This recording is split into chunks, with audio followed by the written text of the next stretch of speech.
price of freedom is death. We're coming to get our check.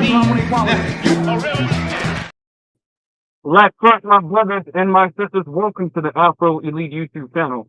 Appreciate you guys for being here. There is much to discuss this evening. We got to discuss some things because Joy Reid has officially been canned, fired, let go to the side of the curb by MSNBC. How did this happen? What is going on? Who's going to be her face? And how does this affect us as Foundation Black Americans? How does this affect us? All right. They always say some things going on, right? And there's always thing, but I'm back. I got the audio together. The audio is good. If the audio is good, I need you guys to put the thumbs up emoji in the chat room. If the audio is good, because we got to have good audio. We got to have some good audio in order to do this the right way. Okay, we can't be janky with the audio. Let me pull my microphone a little bit closer. Let me pull it closer, y'all. Okay, good. Okay, I'm seeing it. I see a lot. Okay, so we all straight. We together. I had to pull my microphone closer so y'all can hear me loud and clear. So let's get back to it. So Joy Reid, she got fired. Now, did we predict this? Did I predict this? Of course I predicted this. Of course. I'm the truth. Of course I did. But before we play any clips, y'all know what we got to do. So since y'all are putting a thumbs up in the chat room, y'all might as well, so we already in the motion of doing it, y'all might as well put that thumbs up in the actual put that like button in the YouTube video, the YouTube live stream. Y'all do that so we can have as many people in here as possible, because we got to break some things down. As y'all doing that, what I'm going to do is I'm going to play this copyright disclaimer so we let the platform know that everything we do is under the guise of fair use.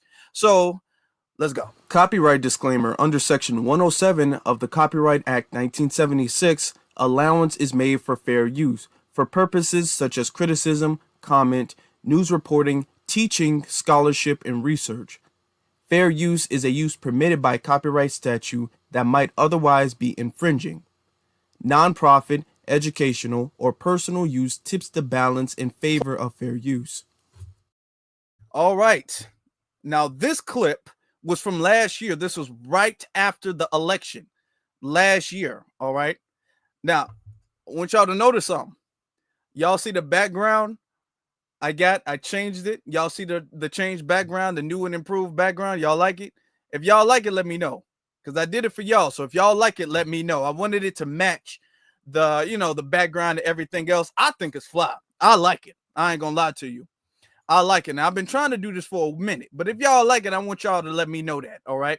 So I've been predicted this for the longest time. All right, here we go.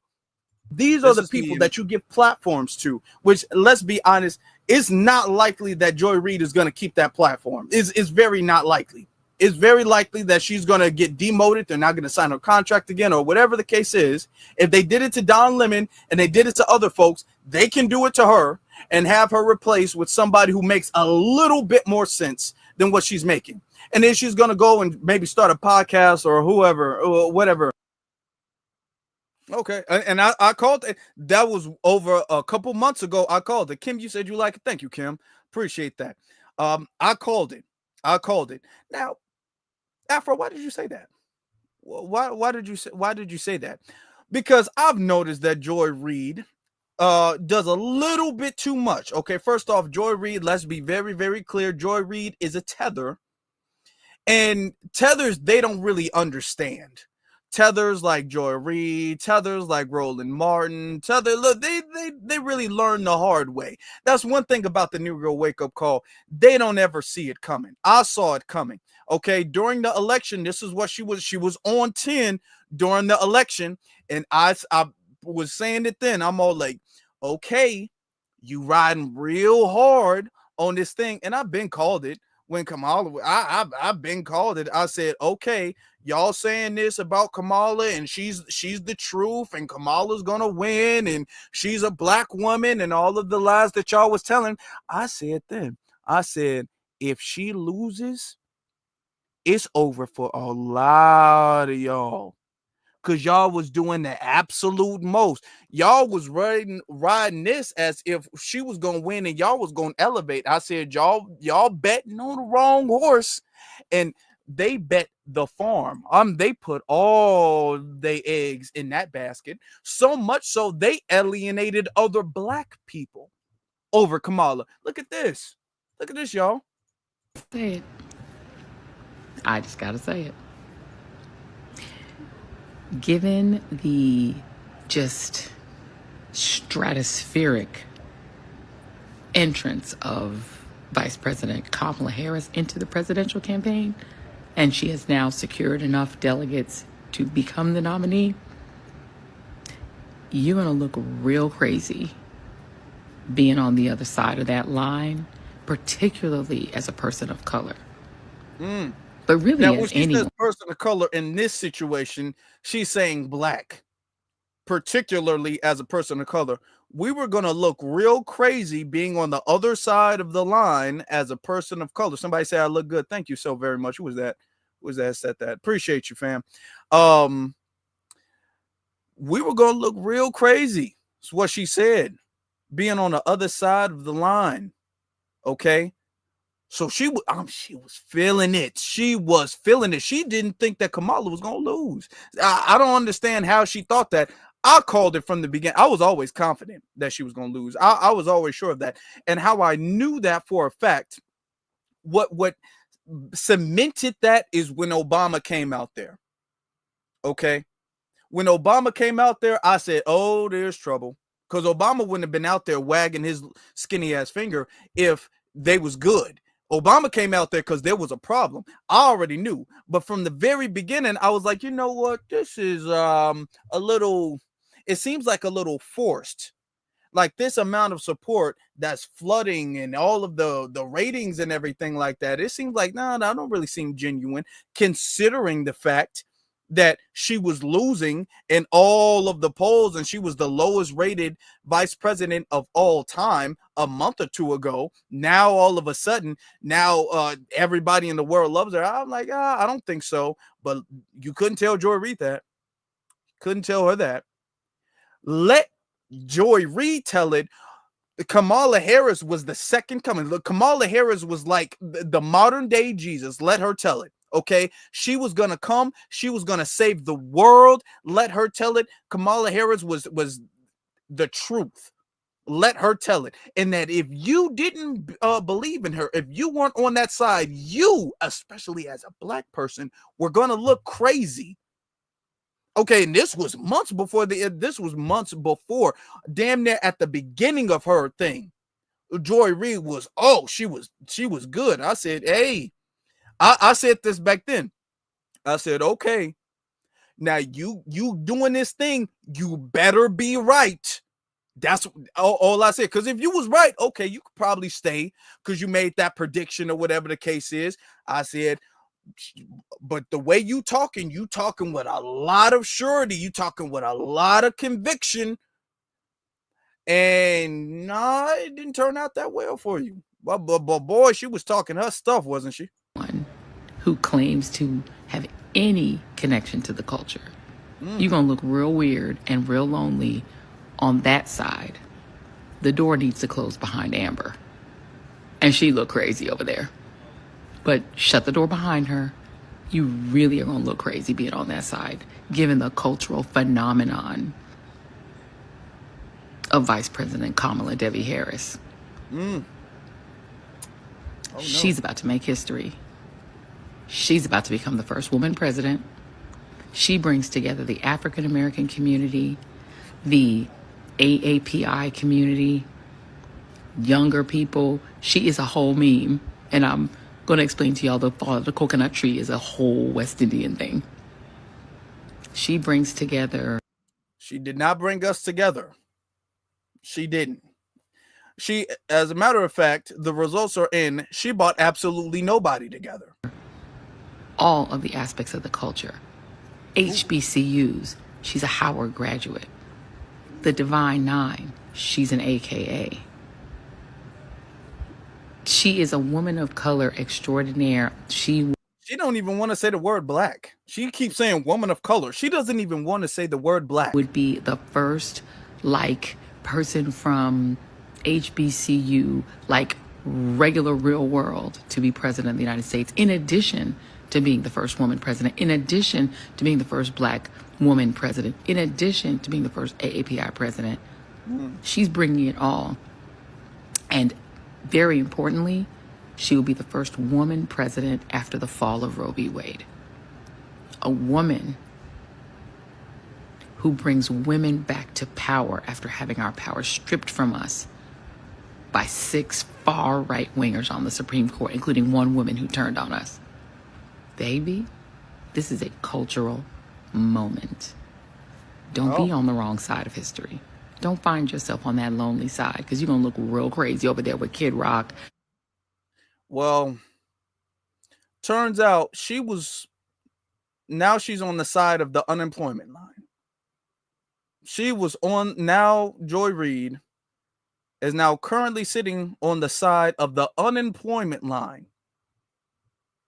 On the I got a lot of free time line. That's the side she picked. Now, she was saying that Kamala Harris was going to win. There was no way in the world, no way in hell, Kamala Harris was going to lose that fight. Kamala Harris was going to win. She was a cultural phenomenon. I mean, I'm talking about all of them was saying that. Oh, she is a cultural phenomenon. She brings together everybody in the world. Every little girl wants to be her. Everybody looks up to her. She is just so amazing. And she lost terribly. I mean, I'm talking about terribly.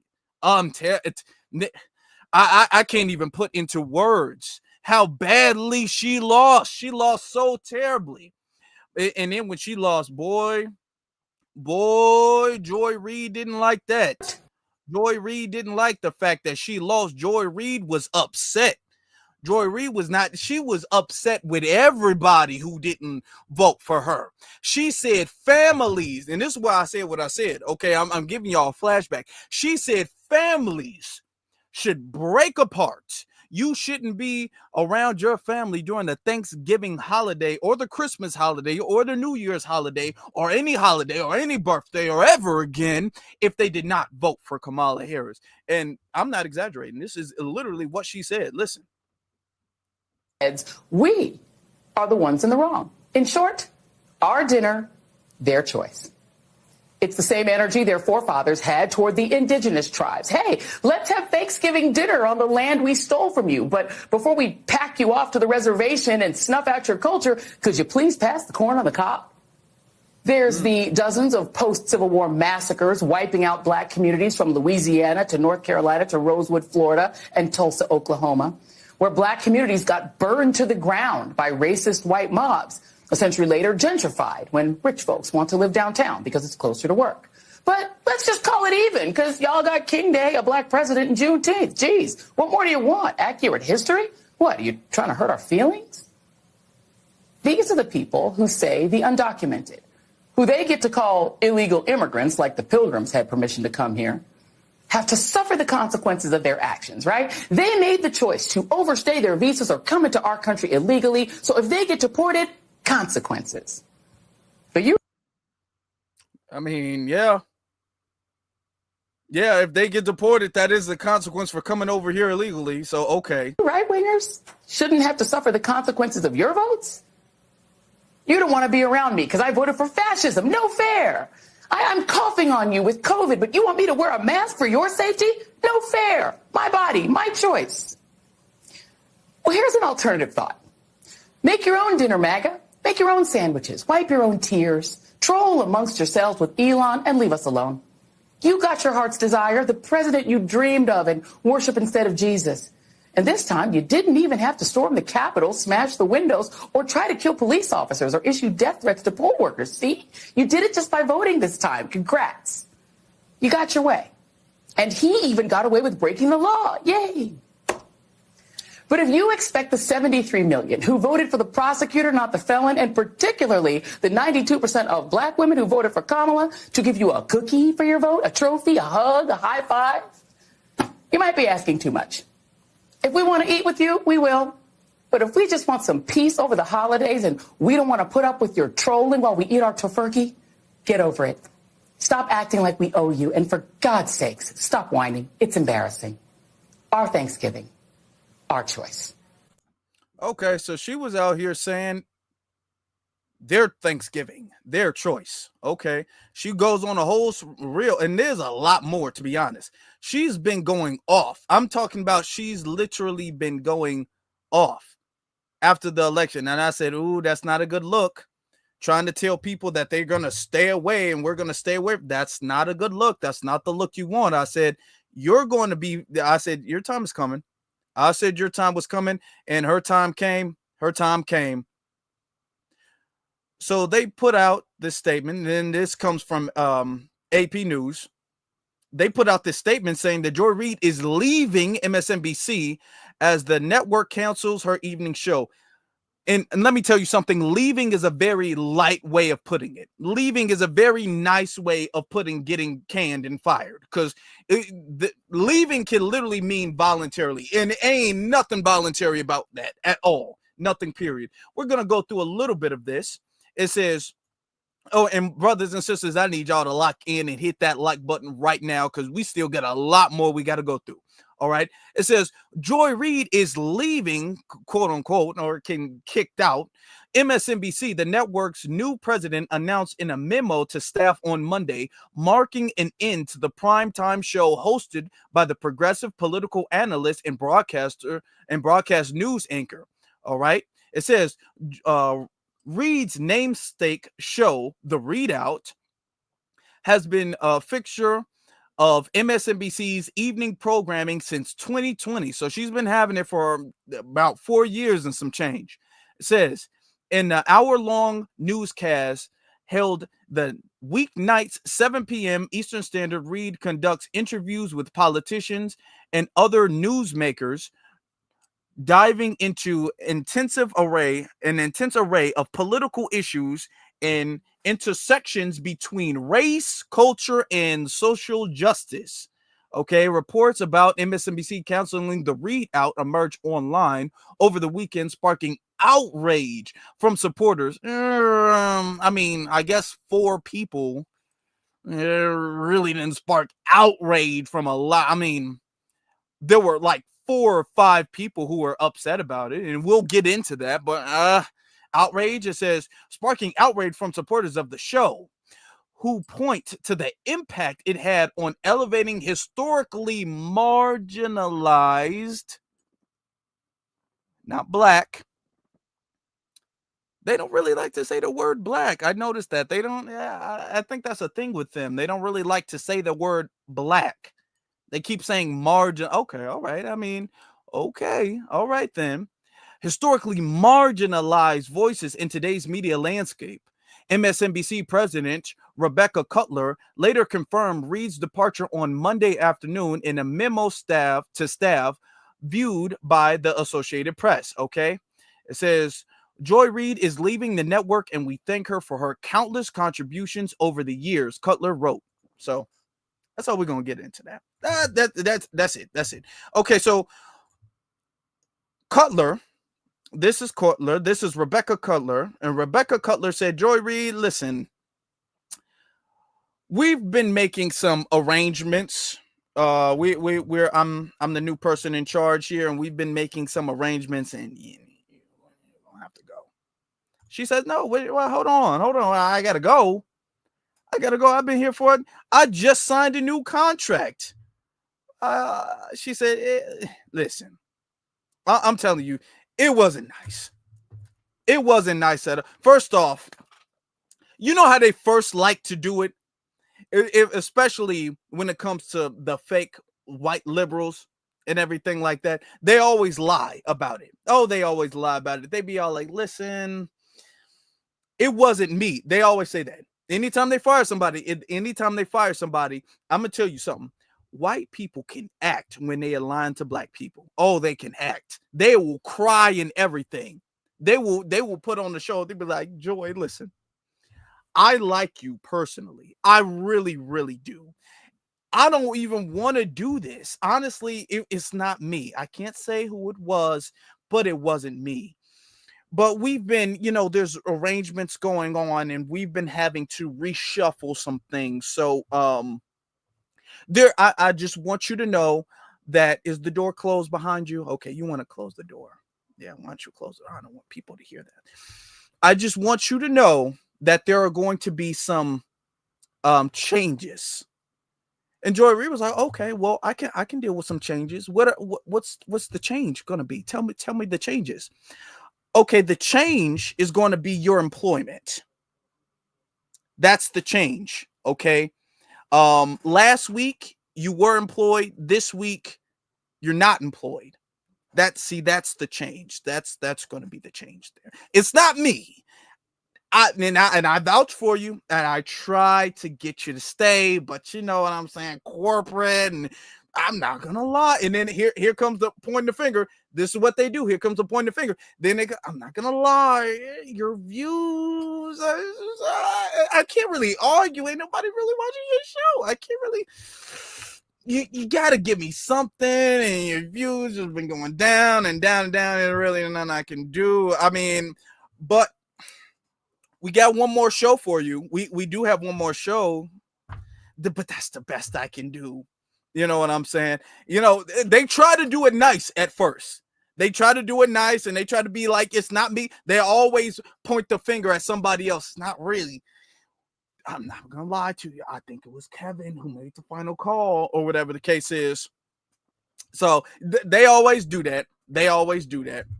So Joy Reid, she goes back to it, and she's mad about it. She's sad about it. She's reviewing her contract and everything like that, and Joy Reid, being the woman of color that she is, she's just not going to take that laying down. She's not going to take that. She's not going to accept that. She's going to come back, and she's going to stand for her contract. She's going to stand for everything that's right, and that she's been done wrong. So she comes back and she says, hey, I have a contract, and I am going to demand that I keep my show that defends marginalized communities and people of color and women of color and black and brown and all of these things. I demand it. Oh, but Rebecca said, listen, okay, you didn't take that. The good cop didn't work with you, so it's time for the bad cop. She said, okay.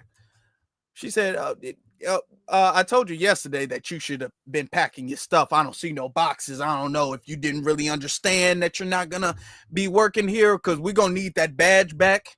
So I don't see no box. Do you need help? I got some boxes. Do you need help? She said, no, I have a contract. She said, oh, okay. Can I see your contract? Can I see your contract? This is your contract? Oh, this is your contract? Okay. This is, we're not gonna, let me just handle this let me just handle that. Let me just handle that real fast. Let me handle your contract real fast. I don't see a contract anymore. I don't see a contract anymore. Now, if you don't leave now, I can get you some boxes so you can get your little cups and stuff. Now, I tried to be nice, but now you're pulling up the contract. See, you bought this out of me, Joy. You bought it out of me. I told you about it yesterday. Tried to be nice to you and everything like that. But now you're coming back with some contracts and stuff. Now, you know what? Now, get your own boxes. How about that? I ain't even going to help you no more. Get your own boxes. And then let me see your key. Let me see your key, too, because I know you like to sneak it. Let me see your key. Because I know you like to sneak in the back. No, you got to come on. Because they're about to vacuum the place, and I don't want you in the way. So you get your stuff. Oh, yeah, she ain't playing no games no more. Hell. Oh, she said, let me see that. Let me see that contract real quick. She tore that thing up in a million pieces and then threw it in the garbage. She said, I don't see no contract. What contract? She said, if you would have listened when I told you nicely, we could have had coffee afterwards or something like that. We could have went for drinks afterward. But then, okay, now you want to bring up some contracts and all of that stuff as if I can't just say I'm white and I say so. Okay. Okay. See, that's one thing about it. See, a white woman, when she mad, she will tell you the truth. She be like, get your black ass up at it. Oh, yeah. That's your white liberal for you. That's your white liberal for you. And I'm not going to lie, not only did Rebecca. Rebecca felt a little happy getting her out of here. Who else felt happy? Donald Trump.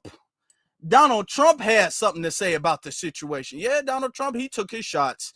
He was all like, y'all been coming for me for the longest time, and I'm going to rejoice in this. Oh, I'm going to love it. So what Donald Trump had to say is low life. Oh, man. He said low life chairman of Comcast, Brian Roberts, the owner of Ratings Challenge. Donald Trump is petty with this. The owner of Ratings Challenge, NBC and MSDNC, has finally gotten the nerve to fire one of the least talented people in television. The mentally obnoxious, racist Joy Reid, based on her ratings, which were virtually non-existent. Oh, Lord, she should have been canned long ago, along with everyone else who works there. He takes shots at everybody.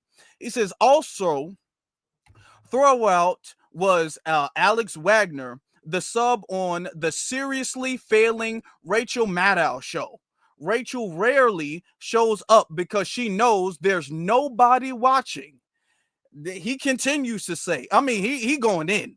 Trump ain't playing. He going in. He was rubbing it in, saying she also knows that she gets less television persona than virtually anyone on television except perhaps Joy Reid. Then there's, of course, the low IQ con man, Al Sharpton, who was perhaps the lowest TV rating in the history of television. Man, Donald Trump had time today. Donald Trump had some time with that tweet. I could tell he was proofreading and everything. Donald Trump had time with this. Okay. This whole corrupt operation is nothing more than an illegal arm of the Democrat Party. They should be forced to pay vast sums of money for the damage they've done to our country. Fake news is an unpardonable sin. Let me tell you something.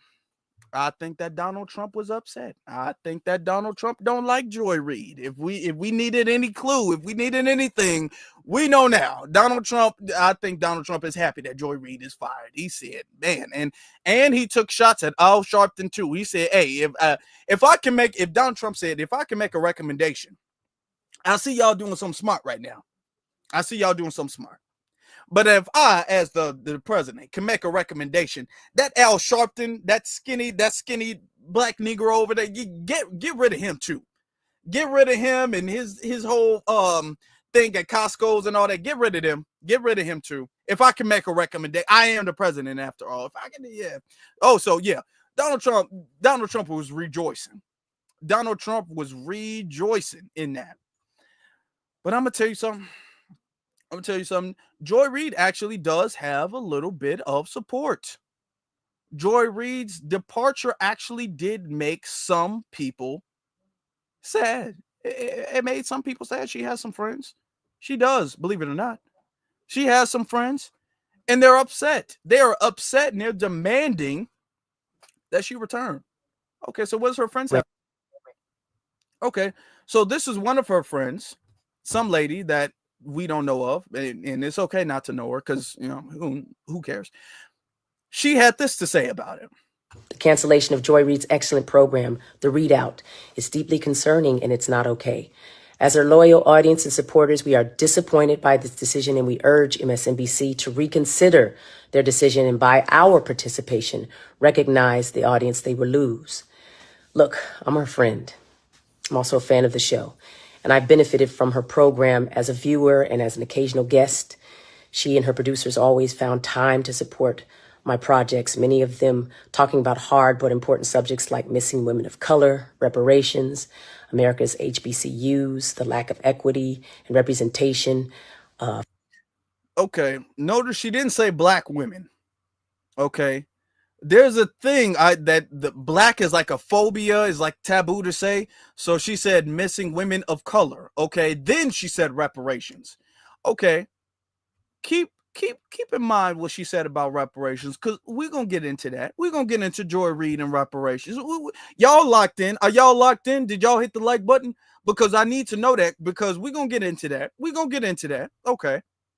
Female political candidates, living wages, Latin and Asian relationships, and the poor Latin and Asian relationships. Okay. people's campaign. And yes, we talked about popular things too, like living single and American fiction, and even my own mama, Mother Susu, Mama Susu. But real talk, they don't make them like Joy Reid. She was born brilliant, and she decided to use her powers for good. So it matters. She matters in front of the camera and behind the camera. She's the real deal. We need Joy's voice and powerful voices like hers now more than ever. And we support Joy and her producers who've done an outstanding job over the years. But tonight, we got a call for action. So please join us supporting Joy, and so we can demonstrate our collective power. Let's use social media to share the hashtag We Need Joy, with your friends and your family. And also watching Joy Reid show at 7 p.m. Eastern, 6 p.m. Central, 4 p.m. Pacific tonight. And then turning off MSNBC immediately after. You can also call MSNBC at 212-664-4444 to leave a message expressing your disappointment with the cancellation of the Reid Out. Together, we can make a difference. We must make the difference. So let's do this. Joy of the world. So they got a thing where they're out there and they're going to be campaigning to get Joy back. Let me tell you something. She was not the only one at all. If y'all locked in, if y'all hit that like button, if y'all subscribed and y'all liked in, put the lock emoji in the chat room, because I need to know this, because we got to get locked in. We still got more to cover, y'all. We still got more to cover. I need to know if y'all locked in. Put that lock emoji in the chat room, my brothers and sisters. But let's get back to this. So she's saying that Joy Reid is her friend and Joy Reid is her sister, and they talk about their mama and being single and living single and all of this. Okay. All right then. She was upset, but you know who else was upset? Don Lemon. Don Lemon was upset. Don Lemon had some things to say about it. Two folks. And I say that I'm giving balloons because there were two people who were very supportive. And that is Joy Reid and Sunny Hostin. I may be missing one or two others, but I don't remember anybody else publicly speaking out, supporting, putting their necks on the line, having discussions on television about it in a way that was appropriate and honest and candid about me and who I am. So essentially what he's saying, because I had to skip it. So essentially what he's saying is that when he was kicked off of television, when they gave him the pink slip, the same pink slip that they gave Joy Reid, when they gave that to him, nobody said nothing. Nobody was all like, come on, Don Lemon, we're all going to protest, and we're all going to buy up a bunch of lemonade, and we're all going to drink lemonade. You know what I'm saying? We're going to buy up lemonade, and we're going to make lemons, and we're going to squeeze the lemons and make lemon out of lemonade and eat lemon meringue pie and lemon cupcakes and lemon. And nobody did that. Nobody did that. He was heartbroken. He thought that, hey, y'all ain't going to do nothing. Yeah. That's what he's saying. Now, Joy Reid said something, and then somebody else said something. So this is why he's backing her up, because she kind of said something about it. So I guess he feels like there's some type of obligation he has to her. So I guess he feels that way. So this is what they're saying. All right. Many of the people who I stood up for, who I gave opportunities to, nothing, quiet. Shh. Quiet. Nothing happened. Quiet as mouse. A lot of folks. I was surprised, not shocked, a little surprising. And so in all of this, I must pay homage to my friend, and I must support her, not knowing everything that's going on behind the scenes, but knowing how this system works and how these networks will purge. I've been telling you guys this forever. Remember, I said, mark my words, that folks from center, left, center, right, moderate, non-Trump voices, people who hold the MAGA folks accountable, people who don't like putting liars and insurrectionists and racists and bigots and the like on their air. Mm-hmm. They're gonna be gone. And see, it's happening. And so I got to stand up for her, and I have to talk about her because I do think that she gave, that there's a place for the network for her, and there is a place for a voice like hers, and folks should be willing and open to listen to voices like that, no matter what. You may not like what she has to say, but as long as she's speaking from a place of truth, then I think there's a place for her. I think there's a place for all of us. I think there's a place for people who are pro-black. Oh. Blackity black. Oh. Unapologetically black. Damn. Speaking for black people in ways that many are afraid to do because they don't want to lose their jobs, even if they're black. Do you guys, do you hear me?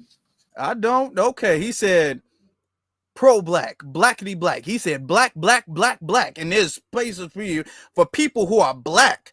First off, let me get this off the screen. Shout out to Lisa for the super chat. She says, you're never going to be able to talk about them folk. No. Oh no. Joy Reid, see, she had a problem with that. She thought she was more powerful, or she thought she was more protected than she was. Tell her like it is. My brother Tell Her Like It Is says she made history, all right. The first woman of color who lost horribly twice, even with the head start the second time. Joy Reid got too comfortable and you found out. Oh yeah. What they say, a hard head make a soft ass, don't it? A hard head make a soft ass. Now I want to say to my Cash App family, shout out to Aswad. I believe that's how it's pronounced. Thank you so very much, family. And Bobby, appreciate you, Bobby. Thank you so very much. I appreciate y'all.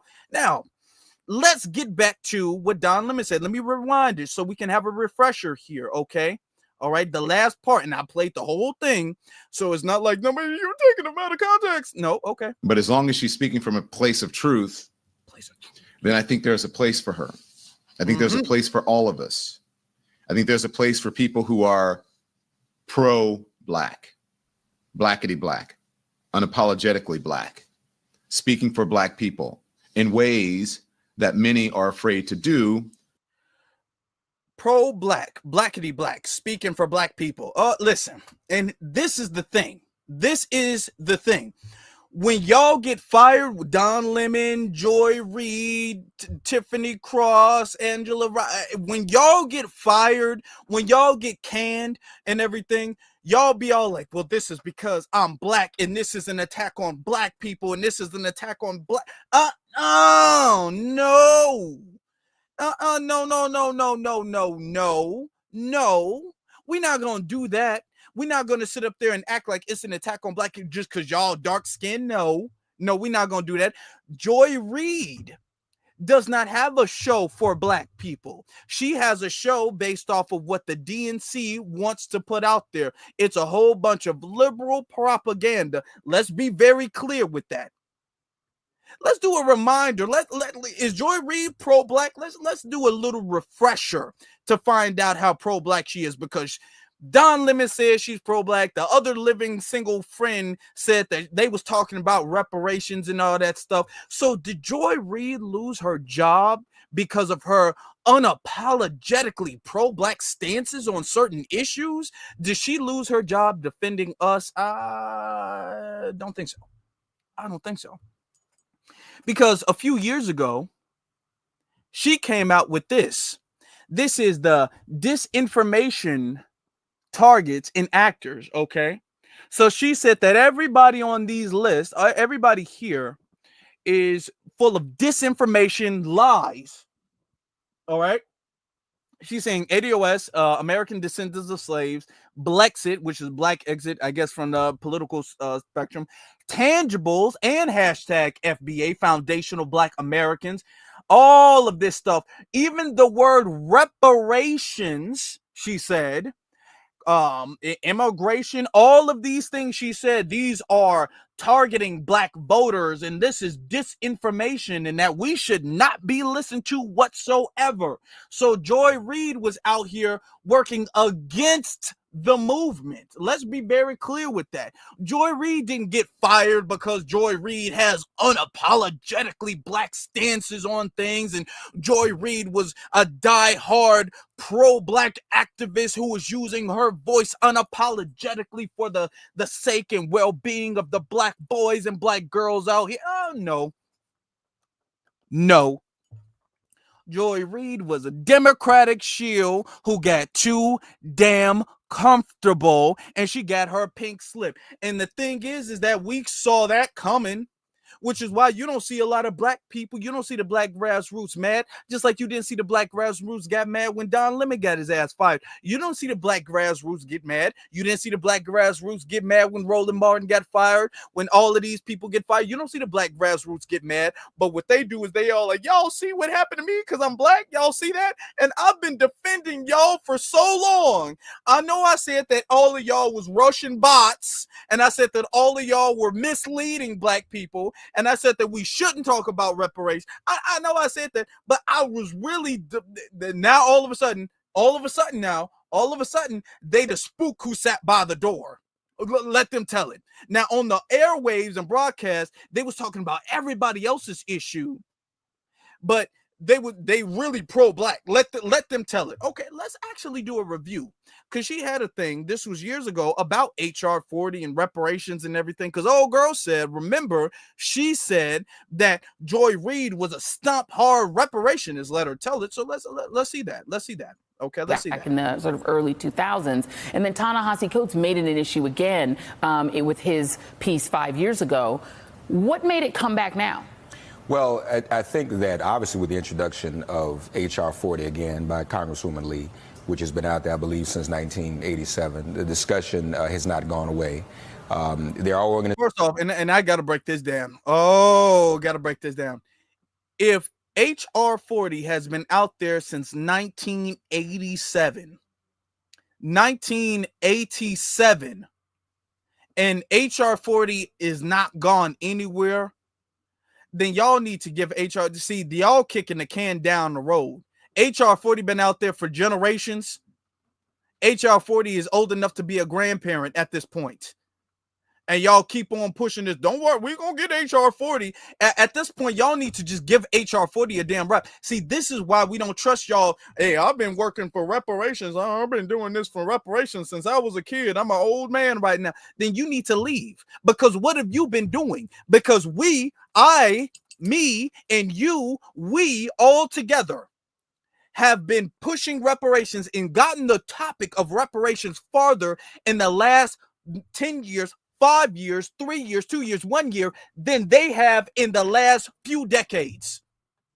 All of these people who've been all like, I've been stopping for reparations since 19. If they say the word 19 anything, I don't care if it's 1970, 1980, 1990. I don't care if it's 1999. If they say the word 19, if they say the word 19, that means they've been there too long. That's what that means. Okay, that means you can't get the job done clearly and you taking up room. That's what that means.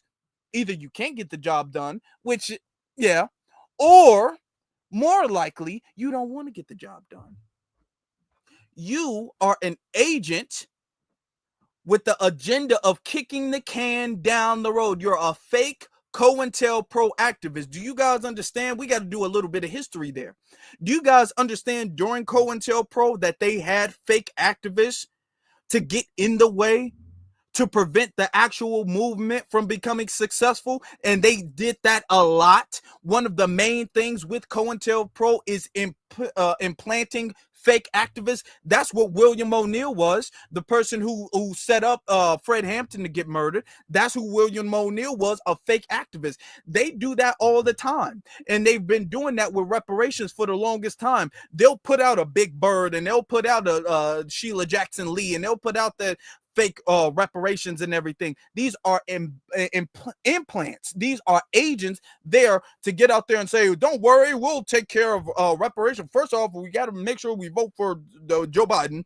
And after that, we're going to have a luncheon and sit in and a meeting and a conversation. And then we're going to get on the Zoom call and then we're going to have an email. That's what they do. That's what Al Sharpton's been doing.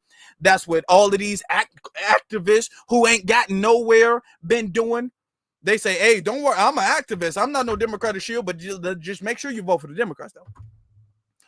If they say the word 19, you've been there too long. All of y'all need pink slips.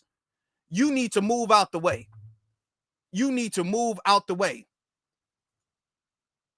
Organizations still active about reparations. They don't get a lot of attention in the mainstream media, like the commission you just mentioned, NARC, and also in Cobra, which is having, I think it's 30th annual convention in Detroit this summer. NARC and in Cobra are having their, now mind you, this was like 4 or 5 years ago. NARC and in Cobra are having their 30th year anniversary. What have you guys been doing for 30 years? Wondering. Where y'all think in 30 years? Do y'all think honestly in 30 years? I want y'all to answer this question to yourself. Maybe in the chat room if you want to. Y'all think in 30 years we still gonna be in the same place, having the same exact conversations?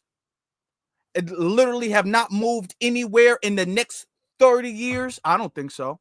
I don't think so at all. So why have they in 30 years been in the same place? We're having our 30-year anniversary. Y'all don't need to be celebrating nothing if y'all ain't gotten nowhere in 30 years. Y'all need to be sitting up there looking like, hey, damn, it's been 30 years and we still ain't got nowhere.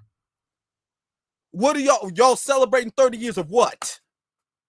Of just tell me. I ain't trying to burst your bubble. I ain't trying to rain on your parade. I just want to know honestly, you're celebrating 30 years of what? That's just what I want to know.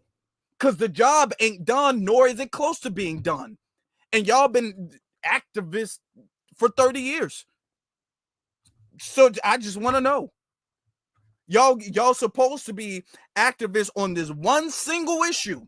It's not like y'all activists around world peace and y'all fighting. Y'all have been activists for this one single issue for 30 years and y'all ain't got nothing done. Y'all deserve a celebration for that? Y'all think y'all deserve a celebration? Y'all think that, honestly? I don't think so. Okay, come on. So the discussion is happening, but also, you know, there's some nefarious behavior going on, just like we saw in 2016, where certain trolls, certain interests outside of the black community that may even appear to be black, like to take an issue, exploit it, and inject it into the presidential race. And that's one of the things we're concerned about now. There are some people who are pushing the issue, but they have an ulterior motive. And if I could explain, whenever you see people online refer to reparations and they only hold Democratic candidates accountable, and then they say if Democratic candidates don't support reparations, then black voters should stay home in 2020. That's how you know those people are genuine representatives of the reparations movement. And we saw that type of exploitation in 2016. We want to make sure that our community this go around is not subjected to sort of what is really a cyber COINTELPRO, where one of the main things about people who are COINTELPRO, they will project and they will call us COINTELPRO. Okay. Now, we not sitting up there on MSNBC. They get the big white-owned media platforms to call the people in the grassroots who are independent COINTELPRO. That's what they do. Now, what's interesting about that is that he says, well, yeah, if he didn't say would do it. If the Democrats don't support reparations and we stay home, we're COINTELPRO. So we're supposed to support them. And this is a reparationist. We're supposed to support them even though they don't support reparations. We just supposed to, hey, y'all support reparations? No, well, I mean, damn, I wish you would, but I'm gonna still sign my name here anyway. That's what we're supposed to do. An issue in our community is infiltrated and exploited and used against us. And it's time now more than ever.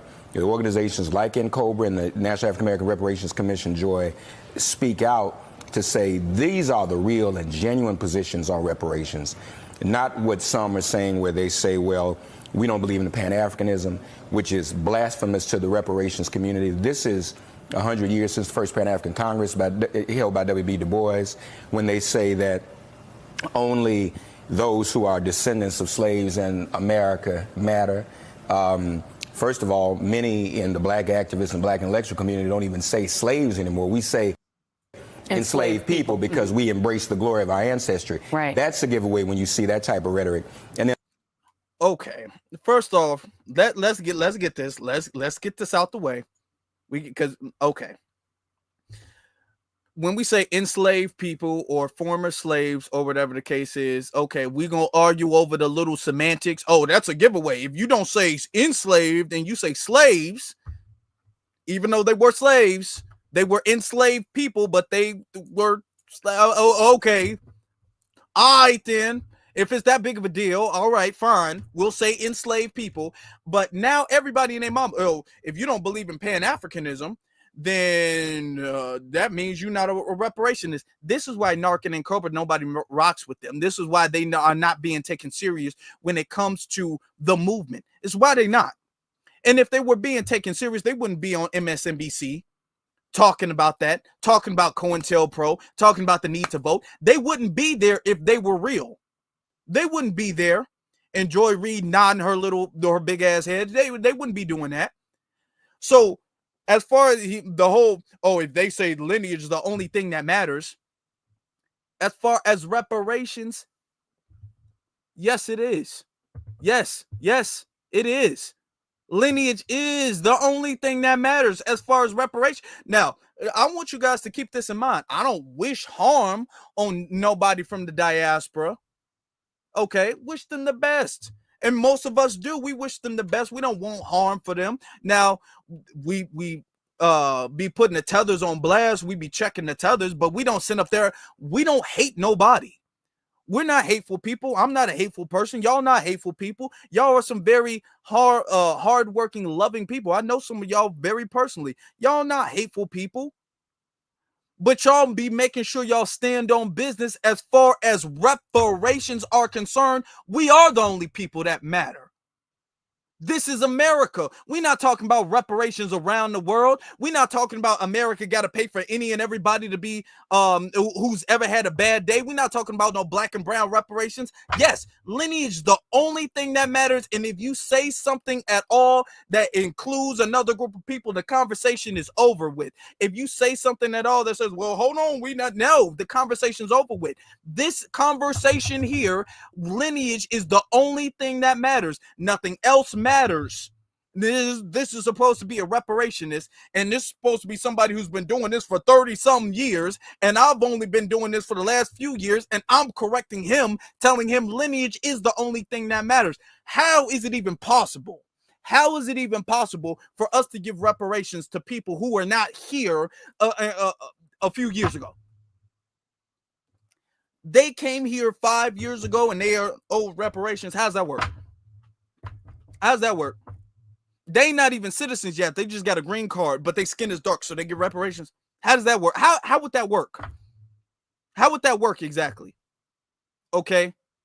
How are we able to tell who gets reparations? Does anybody who's ever had a bad day, do they deserve reparations? How would that work at that point? This is why the NARC and Cobra, all these fake organizations ain't got nowhere and will never get anywhere. All right. It's a dead giveaway. Oh, Lord. And lastly, when people exclusively talk about immediate cash payouts, if a Democratic candidate doesn't support immediate cash payouts, don't support them. Well, in COBRA, the National African American Reparations Commission have been saying it's not even just about that. It's about entrepreneurial development. It's about access to capital. It's about healing, much like the Truth and Reconciliation Commission in South Africa. Yeah. And ask South Africa how that's going. Ask South Africa today how that's going. Come on now. Yeah, it's about the truth and reconciliation, and it's about apology. It's about hugs. It's about love. It's about kindness. It's about friendship. It's about brotherhood. It's about money. It is only about money. Money. That's all we're talking about. Now, as far as other policies and other agendas and other things, like I've said, and we all say, and we make it very clear, reparations needs to come as a big package of things. It needs to come as a big package of things. Okay, we want everything and then some. Okay, but the checks, oh, they need to come first and foremost. It ain't nothing without the check. I'll do if we don't have the check, take the whole thing back, start over again, bring it back. That's the first thing that we need. Okay, it's like a body. A body needs the heart to beat over and over and over. If the body don't have a heart, the body is dead. You giving me a body without the heart. The heart is the money. We need the checks first. The reason why we say we need the checks is because we already know y'all little games. Y'all gonna come up with some programs. Y'all gonna be like, okay, what we're gonna do is we're gonna come out with a formal apology. That's number one. Because just this healing. We're gonna come out with the healing part, the formal apology part. That's what we're gonna do. Then we're going to put $10 billion into HBCUs. All right, into HBCUs. Okay, so we're gonna put that into HBCUs. Okay, we're gonna create a new Martin Luther King Street. We're gonna create a new one because we don't have enough. We're gonna create a new Martin Luther King Street. Okay, another Emmett Till statue. All right, okay, we coming with it, ain't we? Another Emmett Till statue. Okay, we're gonna make the Juneteenth holiday a Juneteenth weekend, so it's a whole weekend. All right. I mean, come on now. Yeah, that's we know y'all game. We know that's what y'all gonna do because y'all don't want to come up with anything tangible. Everything, if y'all don't, the money, and the reason why cash payments is so important is because we know with cash payments, cash is something tangible. Either it is there or not there. It is something measurable. Either it is there or not there. That is it. Okay, it is it's black and white. Why we say cash is because we know with that whether it's black and white or whether it's a finesse going on. Because with every single thing else, y'all got a little trick bag, y'all got a little thing y'all can do. Y'all know we're not asking for no more holidays. We're not asking for no more statues. We're not asking for no more HBCU funding that apparently just doesn't go nowhere because the HBCU is always complaining about being broke, but y'all be giving them money, so we just don't know. All right, we're not complaining about none of that. Okay, the reason why we want cash is because this is something that first off we have 100% control over. Because let it be up to y'all, just like affirmative action, just like DEI, y'all gonna find a way to flip it, and then it's gonna benefit everybody else. We need something we have 1,000% control over. 1,000% control over. That's what we need, and that's what we'll get with cash. We will not get that with nothing else. We need that with cash because that will allow us to determine where we go next as a community. Y'all don't get to say, okay, well, we decide what's best for you no more. So that's why we need cash with this. All right. And we will know, okay, if everything else is genuine coming after that. So cash is first. Yes, it is. And if y'all don't believe that, what's the issue with cash? Let's honestly ask this question. A lot of people sitting up there talking about, cash is, we don't want cash. We want land. We want this. We want this. Let's say y'all want something better than cash. Let's say y'all think land is better than cash or education is better than cash. Why would somebody who's truly for the community be so object to cash? Even if they think that a certain other thing is better, why are y'all so opposed to cash? Why would you be opposed to cash unless you're opposed to any change? Why? That lets you know who the agents are. Anybody who's opposed to cash, and they can never explain why cash is an issue. They can never explain why we shouldn't have cash, but they're opposed to it. They don't want it. Okay. We're continuing though. So when you see those other types of things, that's a red flag. And we ask people to support and hear and get behind the legitimate, long-standing reparations organizations. Yeah, and then just to sort of flesh out what that means in terms of the legislation that you are the lead sponsor of, Congresswoman, what is in that legislation and what would it do?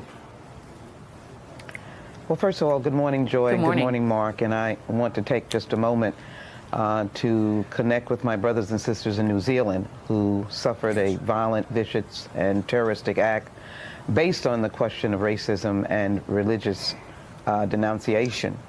So this discussion is long overdue as it relates to enslaved people and slaves in the United States. 4 million Africans were enslaved here in the United States. 1 million African Americans have been incarcerated across this nation.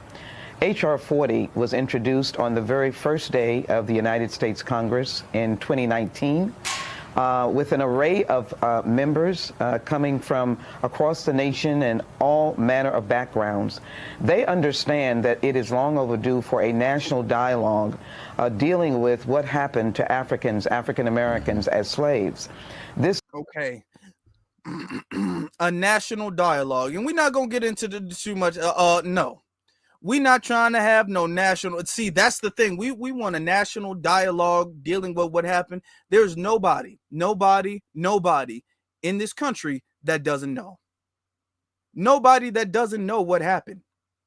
And this is Joy Reid. Now, this is the pro-black Joy Reid that Don Lemon because was they just don't want to lose their jobs, even all of us. Because they don't want to lose their jobs, even if they're black.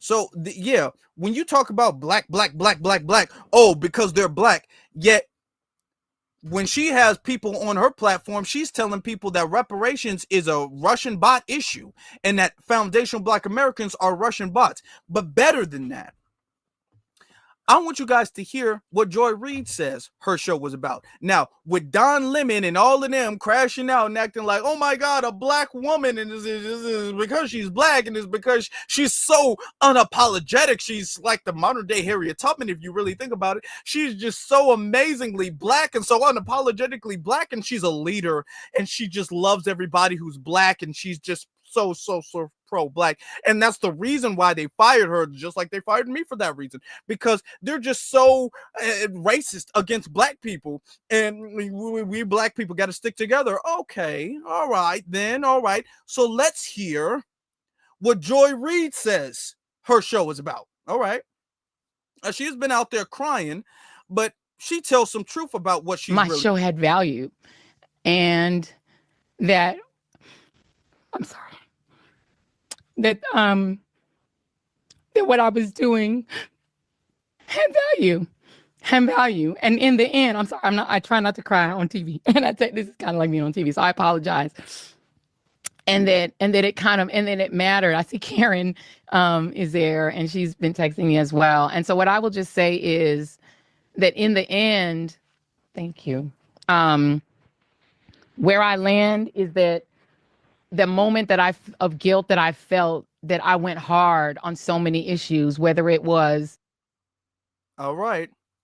Now, y'all got violins. I already see Cyberdon already got the violin. Stephanie already saying, cry me a river. Y'all already crying. Okay.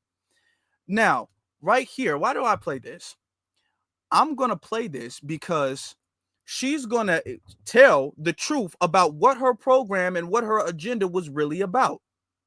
Now, with Don Lemon is saying she got fired because she's just so unapologetically black, and she's just the blackest woman since Harriet Tubman, and she reminds everybody of Sojourner Truth, and she's like the modern day Ida B. Wells. Let Don Lemon say it. That's what she is, and that's why she got fired. Now let her say it. Let's see what her show was really about. Let's see that. The Black Lives Matter issues of a young baby or a mom or a dad that was killed, or when we opened up people's eyes to the fact that Asian Americans were being targeted and not just black folks.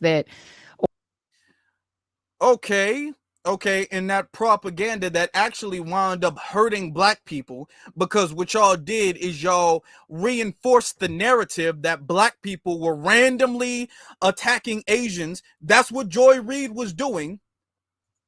Hold on. Let's remember that. Remember when they was all like, black people are hurting the Asians and black people are just attacking the Asian American community for just no reason. Remember this?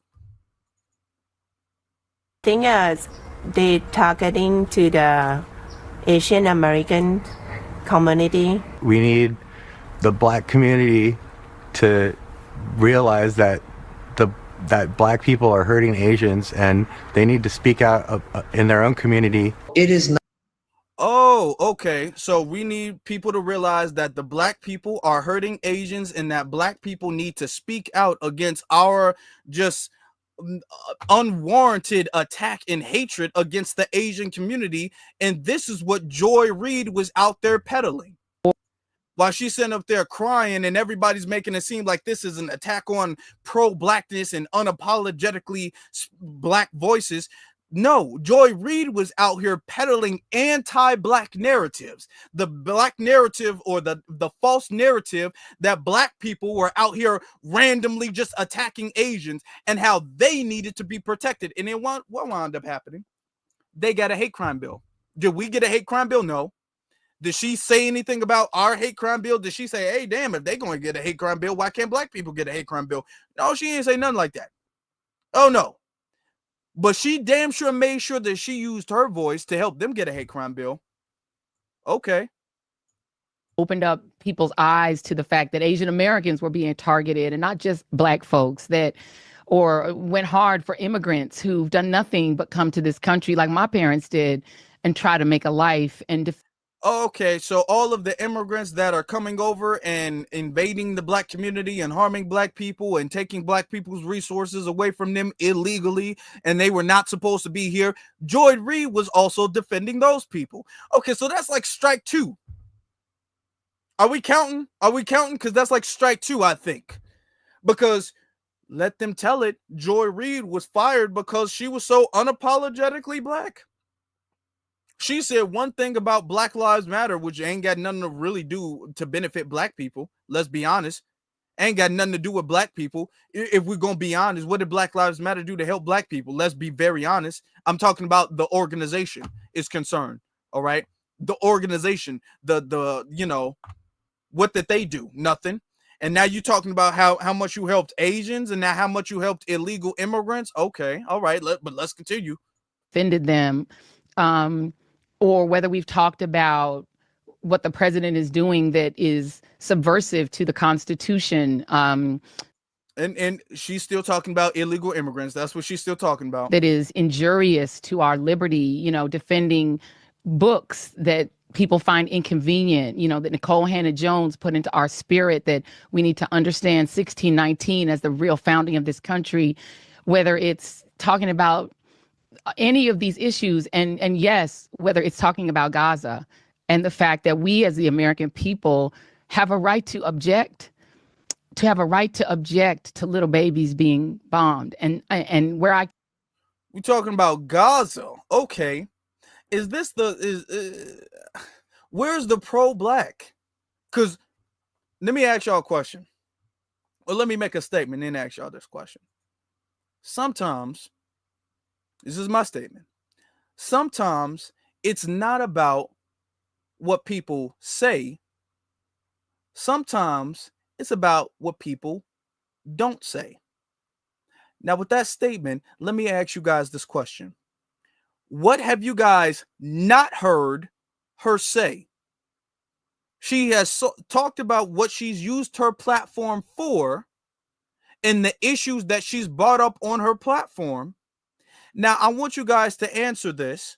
What issue or what thing, what topic has she not brought up as she's talking about how beneficial and how much her platform mattered? What has she not brought up? I want you guys to answer that. I want to see what you guys have to say. What do you think she has not brought up? Come down on that is I'm not sorry. I am not sorry that I stood up for those things, because those things are of God. And you know, I'm a church girl too, and those are the things that I was taught were of God. And so I'm not sorry. I'm just proud of my show. Yeah. Okay. All right. And yeah, she didn't bring up reparations. She didn't bring up reparations. She didn't bring up any Black American FBA issue. She didn't bring us up at all. She didn't bring up no type of tangible. She didn't bring up nothing specific for us whatsoever. Even the whole thing she brought up, or the Black Lives Matter movement, which turned into some type of very liberal, anti-black family movement, honestly. But she didn't bring that up. And she's out here boo-hooing and crying and everything is sad. And she's just upset that her thing mattered. But then when you ask, okay, if it mattered so much to us, if we supposed to be affected by it, you should be able to tell us what you use your platform for, to push a certain narrative or to give out a certain issue, to speak on a certain topic for us. But you want us as black people to be upset, and you want this to be an attack on black women and black voices. That's the narrative. I want you guys to understand this. This is the narrative that they're going to be pushing, that the firing of Joy Reid and the canceling of the Reid Out show, this is an attack on black people. This is an attack on black women. This is an attack on black voices. And us as black people, we need to watch her show, then turn the TV off, like Kendrick Lamar said, and we need to boycott MSNBC, and we need to make sure anywhere she goes, whether that's YouTube or Spotify, and anywhere she goes, Apple Music, doesn't matter, we need to make sure that we support her. That's what we need to do, because we need to stand by our sister. Let them tell it. Okay. And look, I would be all for that. I would. If she had a track record of backing us up. But then when you look at her track record, what I see is this. This is what I see. Disinformation targets as foundational black Americans. And here's my thing. Not that I don't want to help you. Not that I don't feel bad that you're unemployed. Not that I don't feel bad that you've been fired. And not only did they fire you, they let it be known before you got, they didn't even let you say that you were leaving. Oh, no. Rebecca, see, this is the deceit of the white liberals. She could have let you know that you were leaving, and then she could have let you, Joy, announce that you're leaving. Oh, she could have let you do that. She could have let you do that. And then you could have said, hey, y'all, it's been good, but this is my final show. I'm going to be leaving. Thank you guys, or whatever the case is. And then let it be anonymous. But oh no. Rebecca had that information leaked out. And she let that stir in the community. She let everybody talk about it. All the news channels talk about it. CNN, MSNBC, Fox News, everybody talk about it. And then she going to come out with like, oh yeah, that's true. Oh, because she been known, and she let that get leaked.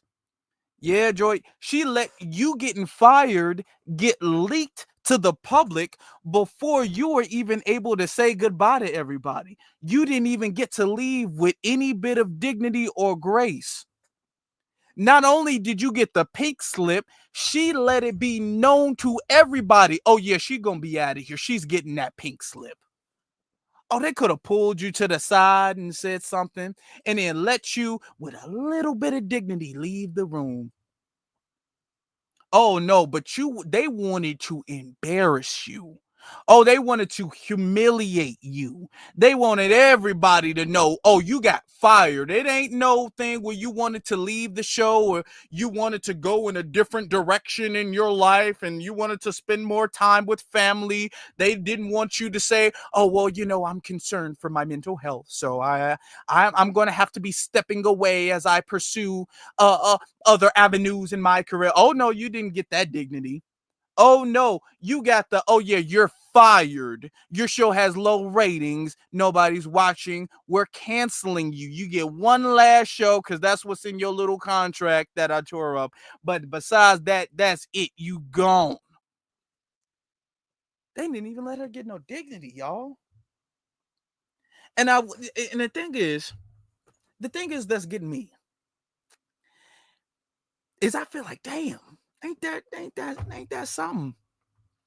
Now you see, I'm not a mean person. I don't think so. Do y'all think? I don't think I'm mean. I don't think I'm mean. I think I'm very fair. I'm not nice, but I think I'm fair and I'm reasonable. And I would be defending you. I would, but as a foundational Black American, you've already let it be known that we're disinformation agents and we're Russian bots. And you see, I just think it's a bad look for Russian bots to be coming to your defense. Because you told everybody to stay away from us. You told everybody to stop listening to us. You told everybody that we were fake and we were COINTELPRO. Remember? Do you remember that? I remember that. I remember you saying that. So it just would be awkward for me to come out there and defend you, don't you think? I just think that, as a Russian bot, I just think I should mind my business here. I mean, you want me to go support where you are, but I mean, as Russian bots, we can't be doing that. That's not the job of a Russian bot now. No. I mean, you let it be known you don't want nothing to do with no Foundation of Black Americans. You don't want no support from us. Not only do you dislike us, you want everybody to know you dislike us, and you want nobody to support us. You want nobody to support our cause or anything like that. So I'm saying, okay, well, I mean, you burn that bridge and now you want to cross over and the bridge is burnt because you burned that bridge. Okay, you made that bed, now you got to lie in it. You baked that cake, now you got to eat it. You can't have your cake and eat it too. Oh, see, the thing is that you crashed out for the white liberals. You went above and beyond. And then, like they do with all of their shields, in the words of Professor Black Truth, when the system of white supremacy is done with their tools, they break their tools. And the Negroes never see it coming. They never see their wake-up call coming. I did, which is why I predicted it. Well, why I called it. And I also said, too, yeah, she going to start like a podcast or whatever. I said that, too. I said that months ago. Remember the people that you give, he's going to go and maybe start a podcast or whoever or whatever. These are the people that while ago. I said, yeah, she's gonna start a podcast or she's gonna try. I said, I've been said that. She's gonna try to do that, but it ain't gonna work. It ain't gonna work. That's not gonna work. If you wasn't getting views like that on MSNBC with that big push, you damn sure not gonna get views on your own independent thing. No, that's not gonna work. Cause you don't got no core audience. People ain't gonna listen to you. People going initially, even if you do have a spike, because your name is kind of buzzing right now, that's going to die down. Ain't nobody going to pay attention. Your influence is gone. It's over with. It's over with, baby. And the reason why is because you are a shill, an anti-black shill, okay? Don't let nobody say this is an attack on black women. It's not. This ain't an attack on y'all, okay? You're a tether who has an assignment to be anti-FBA, and everything that we do and everything we talk about, you sit up there and you try to be an obstacle to our success. That's what you try to do. You try to be an obstacle to our success. And we can't allow that. So yeah, you crying now, value. You sad, and you upset. And that I'm talking about and I don't am I mean for saying that this is a bad look? This is a bad look right here. Am I mean for saying that? Am I mean for saying that this is a bad look? You shouldn't have been on the thing crying. What you should have done is you should have said, you know what? It's okay. I understand that, I got an audience and everything like that professionally. Don't go out sad. Don't go out sad like this.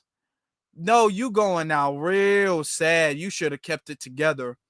Okay. Oh, you going out sad. Oh man. That is sad. Oh my God.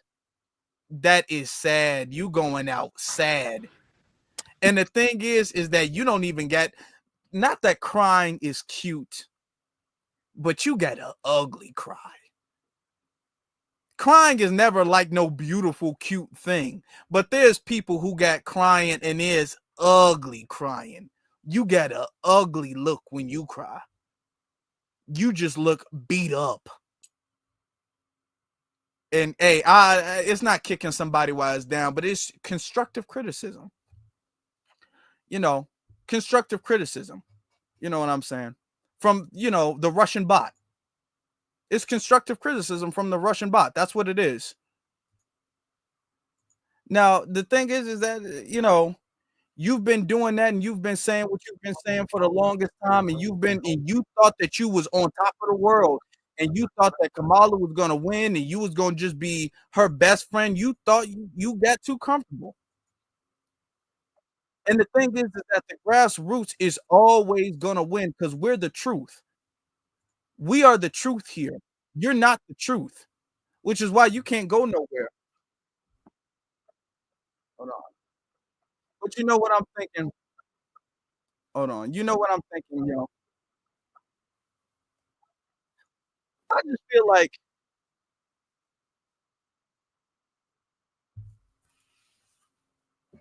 you know what I'm thinking? I feel like everybody should be able to weigh in on this because it would just be selfish, I think, of me to say something and not have you guys weigh in on this. I think I want to let you guys weigh in on this. That's what I think I'm gonna do. That's what I think I'm gonna do. So you know what? What we're gonna do, brothers and sisters, ladies and gentlemen, and what I'm telling you, what we're gonna do is we're gonna open up the phone lines, and I'm gonna allow you all to weigh in on this. So as we get the phone lines open, and the number is 949-381-0044. That is 949-381-0044. We'll allow people to speak for about 3 minutes or so. Don't be too long. Call in. You can listen while you're calling in. Please be on the phone and ready to speak. Have your voice and everything clear. As we're doing that, as we're getting the calls loaded up, what we're going to be doing is giving acknowledgement to our supporters. We're going to give acknowledgement to Hurricane, who says Don Lemon Butt, Joyless Reid, cross-eyed. Yeah, she is cross-eyed. Angela Rye, No Neck Martin, and their bottom henchmen are the reason people take pro-blackness for a joke. That is true. White ass kissing puppets. That's true. 100% true. All facts. Ayo says all facts. Let me see. I got to get this off screen because it's blocking the thing. Reparations. And then Terrence says reparation for descendant of chattel slavery, specific to foundational Black American freedmen. Russian bots. We don't forget. Oh, we're not forgetting that, which is why we can't help. We're Russian bots. What is a Russian bot going to do to help you? Because then people will think you're a Russian bot. Well, we don't want people to think that you're a Russian bot, Reid. So you can't get any help from us because then people will think that you're a Russian bot. So there's no way we can help you. Okay. Terrence also says, cut the damn check, which is 100% true. And then Hurricane says, every time she whines and lies, she loses an inch of hair. Oh, Lord. That's probably why she looked like that. That's probably why she looked like that. I want to know what you guys think about it. So we got some callers on the screen right now. We got some callers on the line. Let's get you caller from area code 202. What's your name? Where you calling from? This is Gene. How you doing, brother? Gene from I'm DC. good, Gene. How you feeling?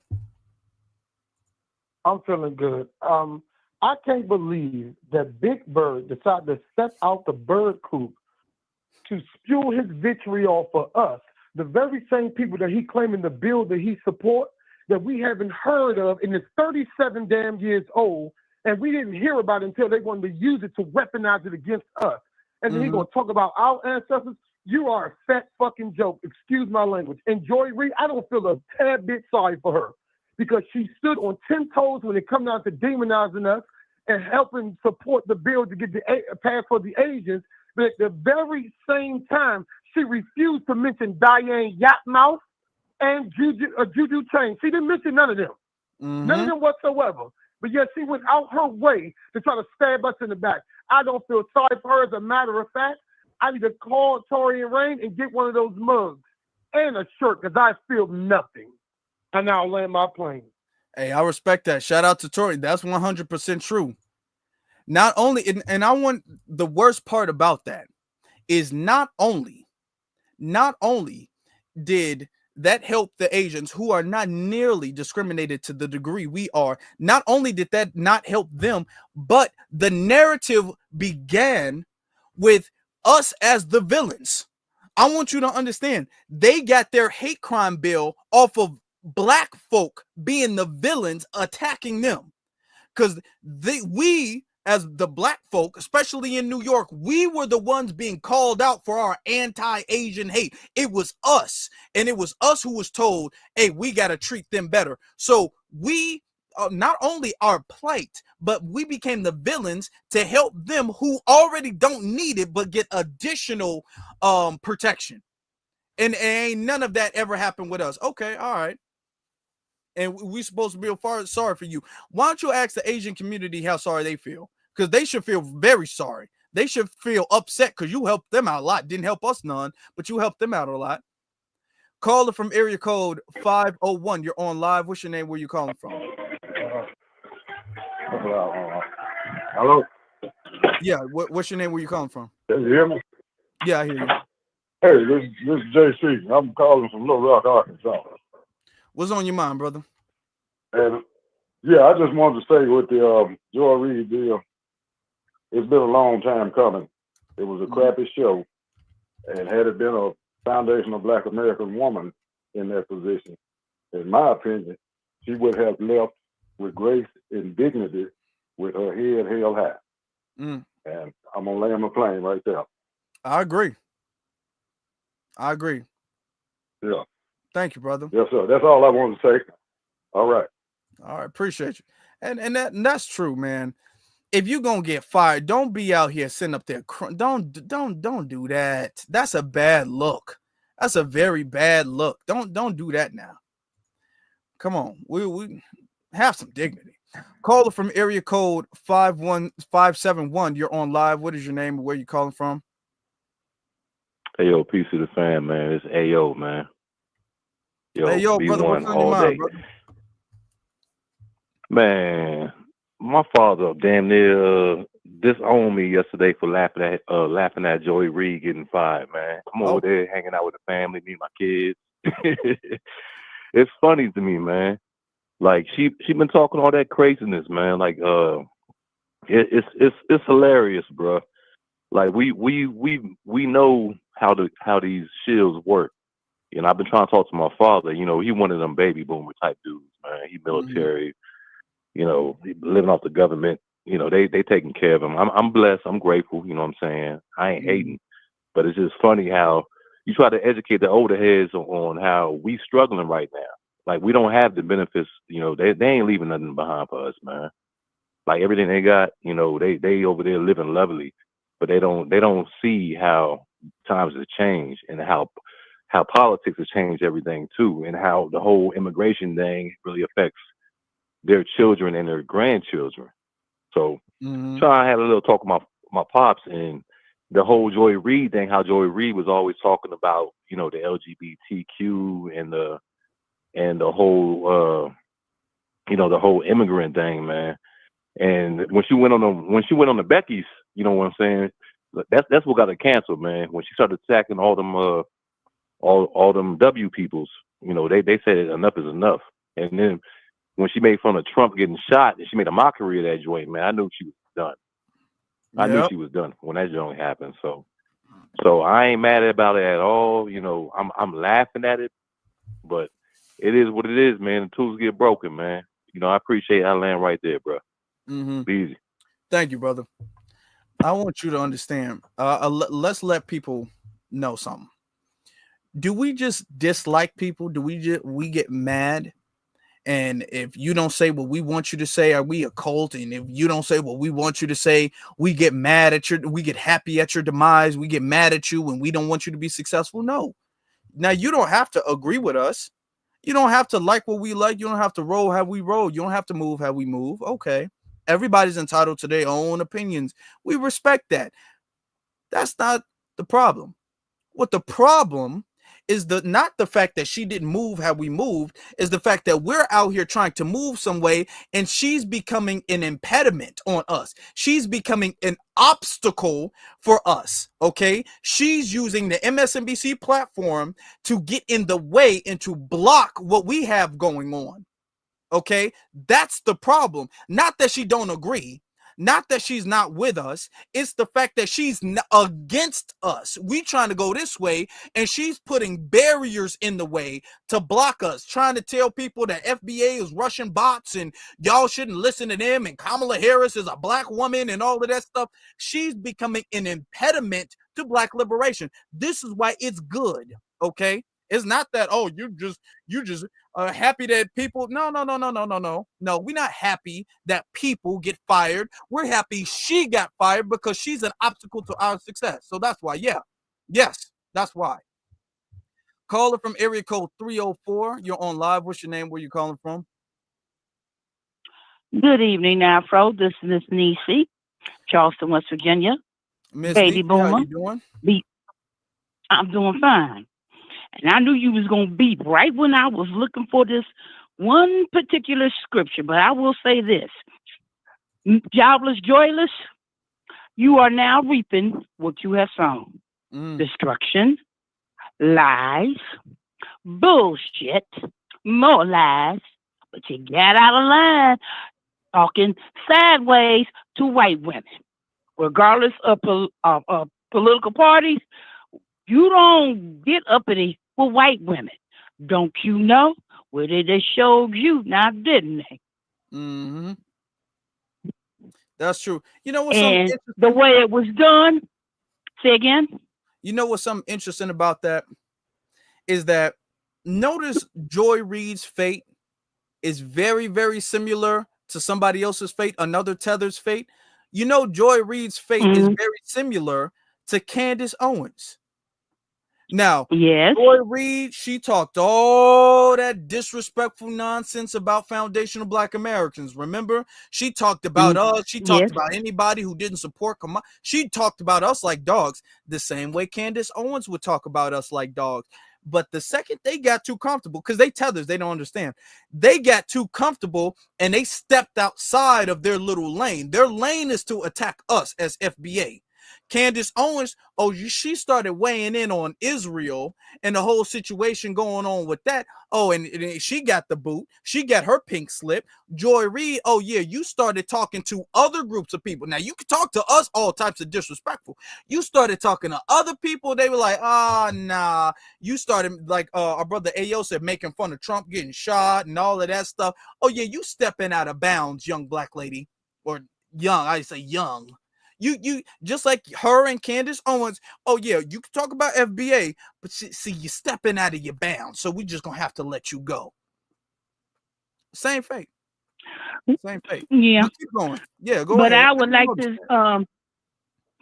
like to say this one thing, Afro, if you don't mind. I'm reading out of King James, Romans chapter 8. Verse 16. The Spirit itself bears witness with our spirit, and I mean FBA, that we are the children of God, the Most High. And the world is finding out that FBA are the Most High chosen people. And I land my plane. Thank you very much, sister. I appreciate you always. You have a good one. You too. All right. We're going to get to the next caller. Caller from area code 719. You are on live. What's your name? Where are you calling from? Tell it like it is, calling out of California. Can you hear me okay? Nah, you're a little low. Can you speak up a little bit? Just tell it like it is, calling out of California. Can you Tell hear it me like okay? it is. Okay. What's on your mind, brother? Yeah, so I just want to call and weigh in real quick, right? So looking at Joy Reid and seeing where she's from, being the Congo, I spent a lot of time overseas, and I've gotten to know Congolese people as a whole. I've gotten to know them pretty good. And one thing I know about them is that they are very Eurocentric. They seem to have an issue with standing on their own. If you look at what's going on in the Congo today, right now, you have issues going on in the Congo right now. And you have their leaders the Congolese leader running to Europe, running to the United States, trying to get everybody to help him fix his problems instead of him fixing his own problems. And they hoard themselves out to the European. They hoard themselves out to the European powers all the time. So and they do that. They do that, willingly. So it's not unusual to see that Joy Reid, being from the Congo, that she comes here to the United States and she feels like she made it to the show. She has made it to the show of eye buckery and butter biscuit chasing and everything else, because this is where it's at. This is where the money's at. This is where all the prestige is at. So the fact that if you go to Europe, you'll see it a lot. They side with white folks a lot. They don't have. It's almost like they themselves don't have their own identity, but by name, that's it. So it's very when they see like Europe, when they see Europe like they want to invade Rwanda right now, the Congo. They want to invade Rwanda, and they openly threaten Rwanda. And so right now, if Rwanda was to get invaded by Europe, they would be giddy in the behind about it. So that's where I'm gonna land right there. They're very Eurocentric, and that's where they stand all the time. So it's not, like I said, it's not unusual to see that coming from her. Hey, well, yeah. That and that makes sense. That makes sense. She's just acting like people in her homeland, how her people in her homeland always act. She's just moving like they that. bring it. You said what? Yeah, that's what I mean. Yeah, she's bringing that debauchery over here. Well, this is what she get. This is what she get. And the reason they all do, because they feel too comfortable. They feel when they attack black people, when they attack blackness, too often they'll get an attaboy, they'll get a pat on their head, they'll get oh, you're so intelligent, you're not like the rest. And see, that's the thing. The tellers believe that stuff. They believe that. They'll be all like, you're really, I'm not racist, but you're really not like the rest of them and everything. Look, like the Black Americans, the FB, you're not like them. You're different. They're like the niggas, and you're like a black person. I like you and your people, and they believe that. And see, that makes them get too comfortable. They get too comfortable where they start thinking like, hey, I don't got to stay in the Negro lane. I can step out because I'm more than just a Negro. You guys are the Negroes. And this is why the tethers always get that wake-up call. Notice how the because we do get FBA Sambos. I want y'all to notice something. The FBA Sambos, they're old because they know you better stay in this lane. You better not divert from that lane. You better not criticize nobody outside of black people. You need to stay in this lane. It's always the tethers that somehow think that they're different, and they veer off the lane, and they get sidetracked, and they get off track, and then that's when they get their wake up call. Oh yeah, that's when they get their wake up call. Oh yeah, and the thing is too, a lot of them have this they have this mindset that just because they're able to leave, just because they're able to leave their country and go somewhere else, that they have somehow transcended blackness. Mm-hmm. So, I mean, and then they get out here and then they realize, okay, it ain't sweet. And it's like, okay, well, we've been telling y'all this.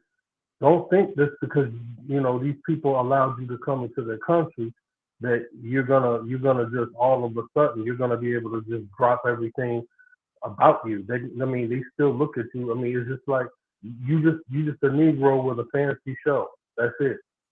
And the minute she got out of line, they showed her that. That's true. So, yeah,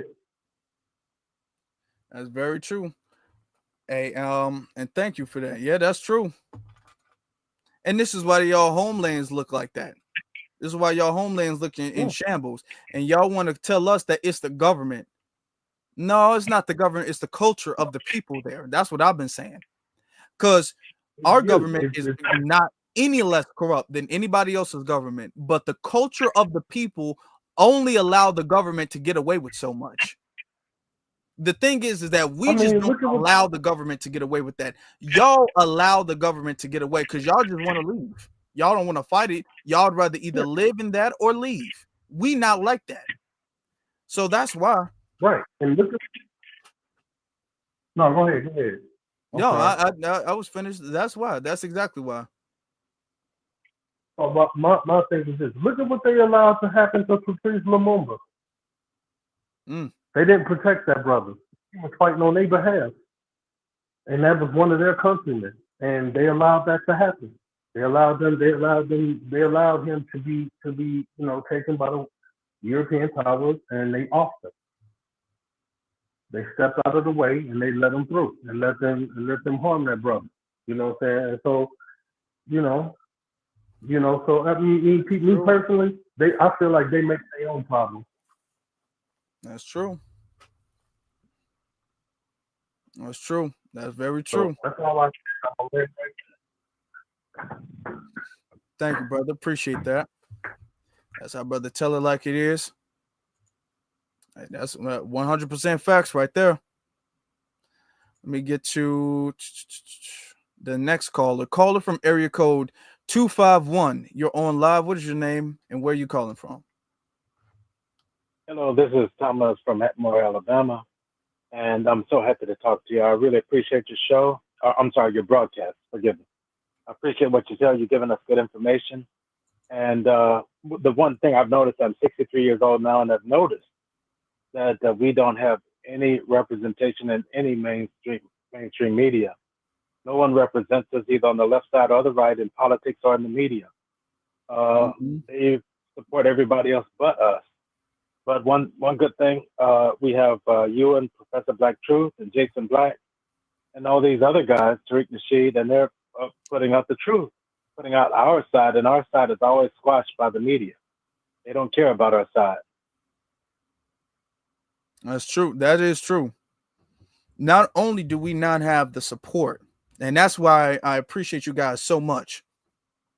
Not only do we not have the support from the mainstream media, from corporations, stuff like that, because I'm telling you right now, we would be so much bigger, so much, because we have raw natural talent and we are in touch with the community. We would be humongous if we were sponsored by Coca-Cola, if we were sponsored by McDonald's, if we were sponsored by these places, if we had a big damn sponsorship by Spotify, if we had a big sponsorship by Apple, if we had a big sponsorship by Windows or Amazon, we would be huge. But we don't have none of that. That's what they have. They have sponsors, nice. Comcast and all that stuff. We don't have none of that. All we have is each other. So this is why you supporting this is why this makes it work. And it's important because this gives us something that they don't have with all of their millions of dollars from McDonald's, from Coca-Cola, from all of these places. We have authenticity that they don't have. All right. They don't let us in. You think that Coca-Cola want us to talk about this stuff? You think that Amazon and all of these, you think Jeff Bezos wants us to talk about that? You think Bill Gates wants us to talk about what we're talking about? They don't want us to talk about this. These $1 billion donors and stuff, they don't want us to talk about this because we're talking about something empowering. They want to sponsor Joy Reid. They want to sponsor Don Lemon. They want to sponsor them because they're not empowering anybody. Don Lemon doesn't empower nobody. Joy Reid doesn't empower nobody. Roland Martin doesn't empower nobody. That's why they don't mind giving them money, because they don't actually empower anybody. We do. Yeah. So they're not gonna give us no money. And they have an anti-black everybody else agenda. And if you were talking LGBTQ and massive open borders and let all the illegals in, you get all kinds of support from these Democrat politicians and All these black politicians like Warnock and Warnock and Birch and all these people, they will be giving you money. Keep going. They say keep on going. Keep telling it. As long as you don't do anything to help black people, they're happy. But I want to say one more thing. Has anybody been paying attention to Captain Traore in Burkina Faso and the new guy in Zimbabwe who they say is creating an engine that is self-powered. It doesn't need to be charged or anything else, and it'll work indefinitely. Are you and his asking name is Chikambutsu. Yes. Has anybody heard about these two people? Now, the name sounds familiar. I'll probably have to put a face to the name, but yeah. Well, we have Captain Traore in Burkina Faso, and he's doing wondrous. He's doing amazing things in Burkina Faso. They were a French colony, and they kicked the French out, kicked those crooks and thieves out, those French. And he's transformed this country. And I wish we had black leaders like that here who cared about their people like he does care about the people of Burkina Faso. But those are things that I'm really proud of in Africa. Captain Ibrahim Traore in Burkina Faso. Hope black people here are following that. Okay. And that's all I had to say. And I appreciate your time, sir. Appreciate you, brother. Thank you. Thank you, Nah. All right.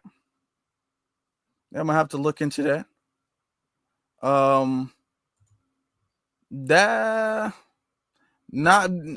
cool, but that did come a little left field. That's like way off topic. Okay, but all right then. All right. It is that last comment that okay, all right. We don't have leaders like that care about black. And like, that's why I was like, okay, I ain't trying to throw it off, but let's not do that now. But I want to get to the other callers. So caller from area code 747. You're on live. What's your name? Hey, what's your name? Where you calling from? Hey, this is Shay, and I'm out here on West Coast. I'm in LA, and we enjoy the show out here, brother, and we appreciate you. You got it. Thank you, man. I just wanted to say that, I understand that black immigrants, they come and, they talk bad about us FBAs. I know Joy is from the Congo, and she dumped on us a lot. I want us to realize that these are agents, and these are the same agents and who put every other people in front of us when it came to affirmative action and DEI, and that's why mostly white women were getting all of the DEI and affirmative action perks. And I was talking to this white dude, and he was trying to say affirmative action, all this is a handout. I was like, man, it was no handout. I'm like, you ever heard of Reconstruction? And the civil rights movement didn't start with Martin Luther King. It started in Reconstruction right after slavery, and even in the Civil War when we fought for our own freedom. And the Civil War was about taxes. The South didn't want to pay the North a certain amount of taxes. I think the North wanted like 4/5 or something, and as a person, the South said we wanted 3/5. So they went to war over that. But anyway, the thing is like, these are agents, then they send these people out here to talk bad about us. They don't put nobody out there to represent us.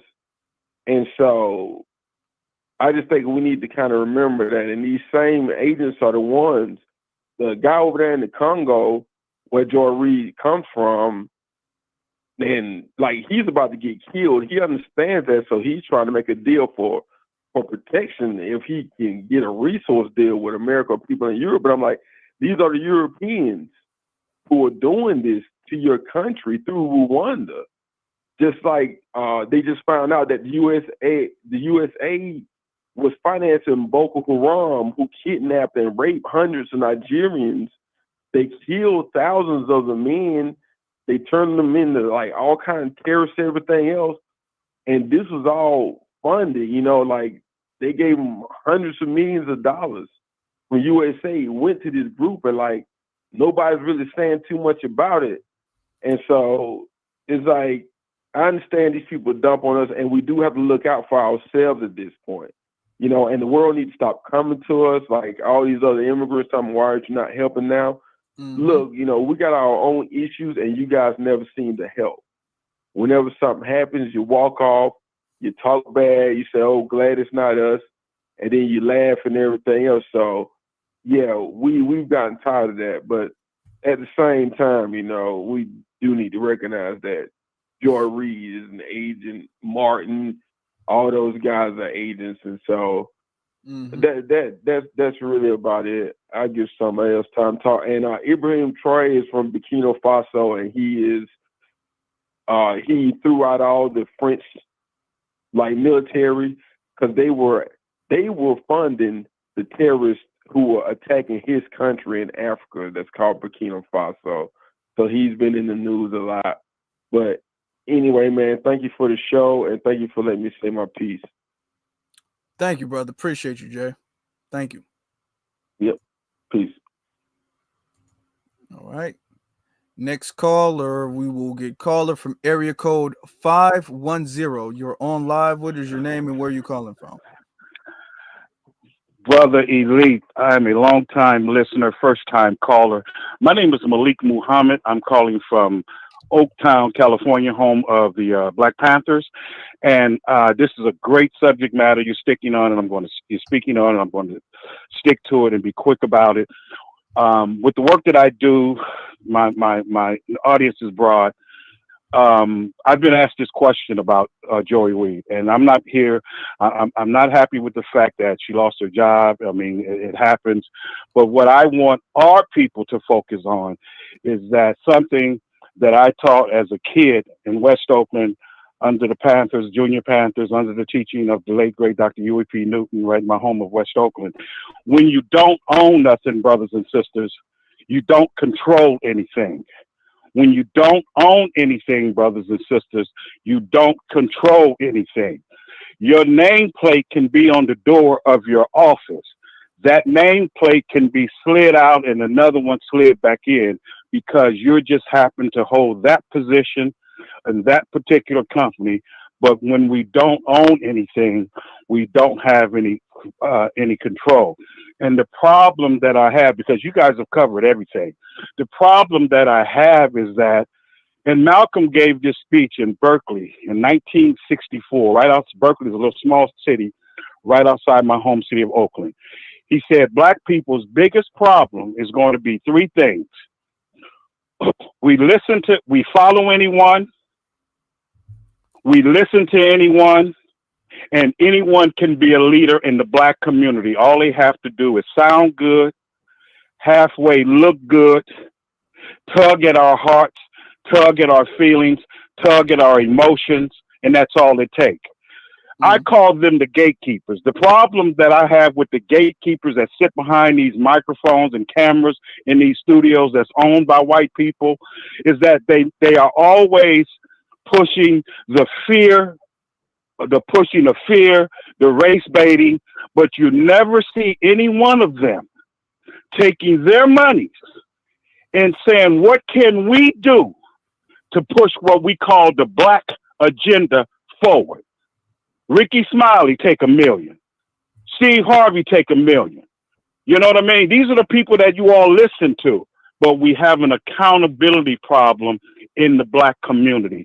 And when you don't own nothing, and I am a very, very, very serious proponent of Black ownership, because when you control something, that means you own something and you can say what the hell you want to say.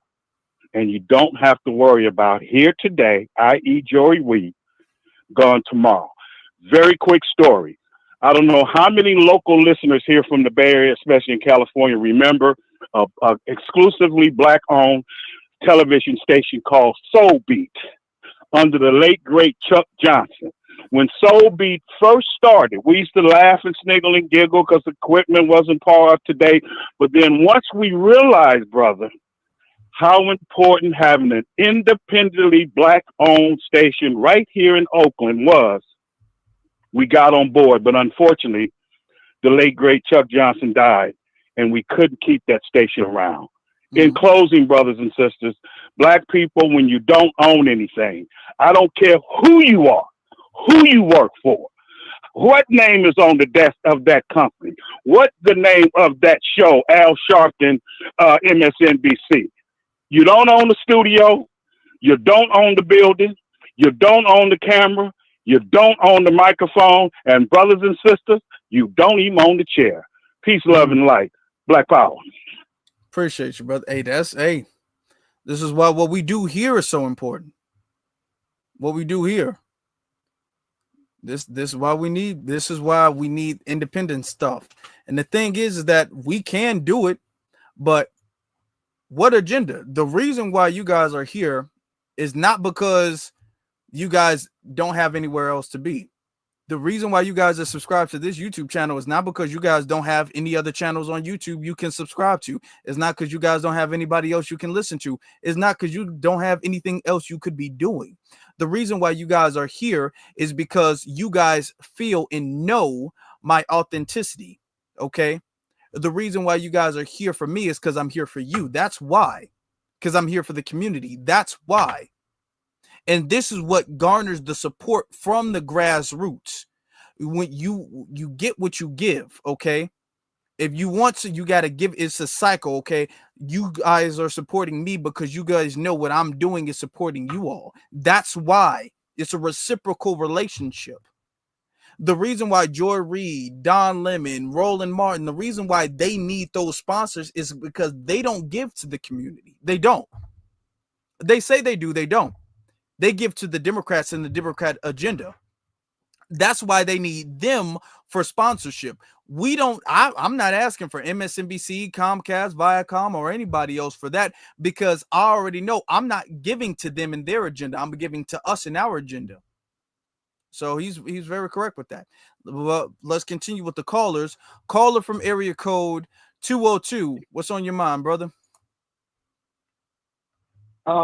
Afro, I'm sorry, I had to call back, and I do apologize for the check that I didn't give someone else a chance to call in, but I had to address Mr. Thomas. Thomas, I have one question for you. Where is your family from? Because your accent didn't slide past me, and you were very passive with that statement about no black leaders here that care for each other. That's why your ass here in our space listening to what we have to say and making your comments on what we're doing. It's because we are leading here. Keep that nonsense wherever you came from. You didn't get past me with that bullshit. And I'll land my plane. Yeah, hey, appreciate you, Gene.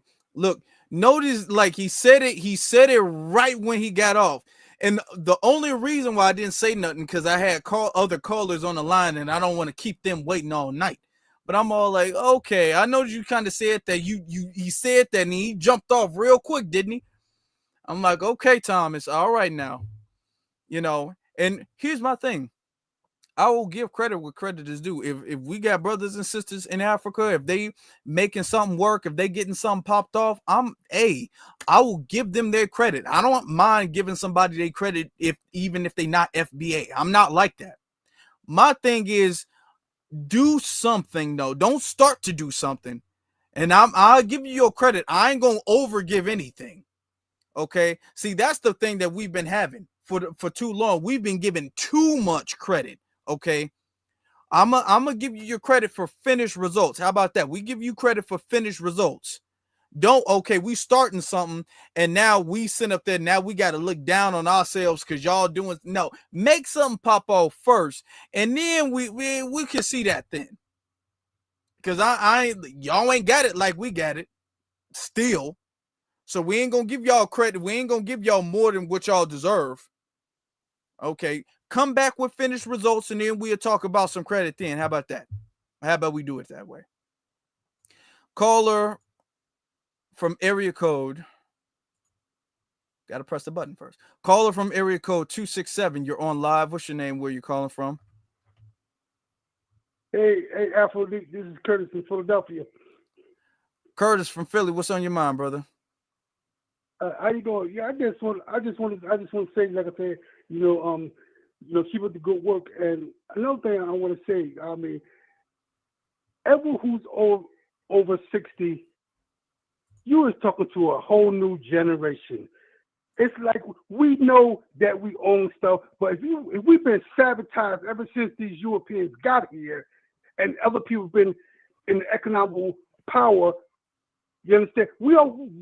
Y'all know, you know these things. You know that we don't own nothing, but we do have black owner businesses. This ain't nothing new. And like I said, I want to say, everyone who's over 60, the Black Alpha, Elite, and Tashi, they know the game. They're smarter than us. So, everyone who's over 60, now I say it again, we need money. That's why we're being sabotaged in every way, but we're still fighters. So don't let nobody come in and tell you what we don't own. Man, ever since I was in the 70s, late 60s, all I went to was black-owned business, barbershops and everything, and I still go to black barbershops that own for 25-something years. So we do own businesses. And that's all I got to say, brother. Like I said, keep up the good work, and I can't wait till you come to Philly, brother. Okay, God bless, man. Appreciate you, brother. Appreciate you. And this is why I said what I said in response. What I said in response was, yeah, you can own something. I own this. Okay, Tariq, Jason, we own our stuff. Professor, everybody. Okay. The thing is that you can do it. In order for you to have ownership of it, you need the support of somebody. You need somebody to support what you got going on for you to own and maintain. You can get something, but you can't maintain it. So you need the support from somebody, whether that's a restaurant, whether that's a store, a business. You need consistent support from people. What we do here, we can maintain what we got going on because we have consistent support from the grassroots, from the community. Why we have consistent support from the grassroots in the community is because what we do empowers the grassroots in the community. What we do gives back to it. We don't just eat the fruit, we also water the garden. That's the difference. But the thing is that our agenda is for you all. This is why it's a reciprocal relationship with us in the community. Joy Reid, they don't have a reciprocal relationship. Joy Reid, because she's not giving back to the community. She's saying herself, she helped the Asians out. She was saying herself that she was helping Gaza and all of this stuff out. She's giving to them. She ain't giving to us. She's actually stopping us. But as far as the ownership, we do have to understand we can't we can't take too much accountability. Well, we can't take accountability, but we can't take too much blame because like the guy was saying, our ownership is not like we just lose it. It's not like we get the ball and then just drop the ball. No, our ownership is stripped away from us, unlike anybody else.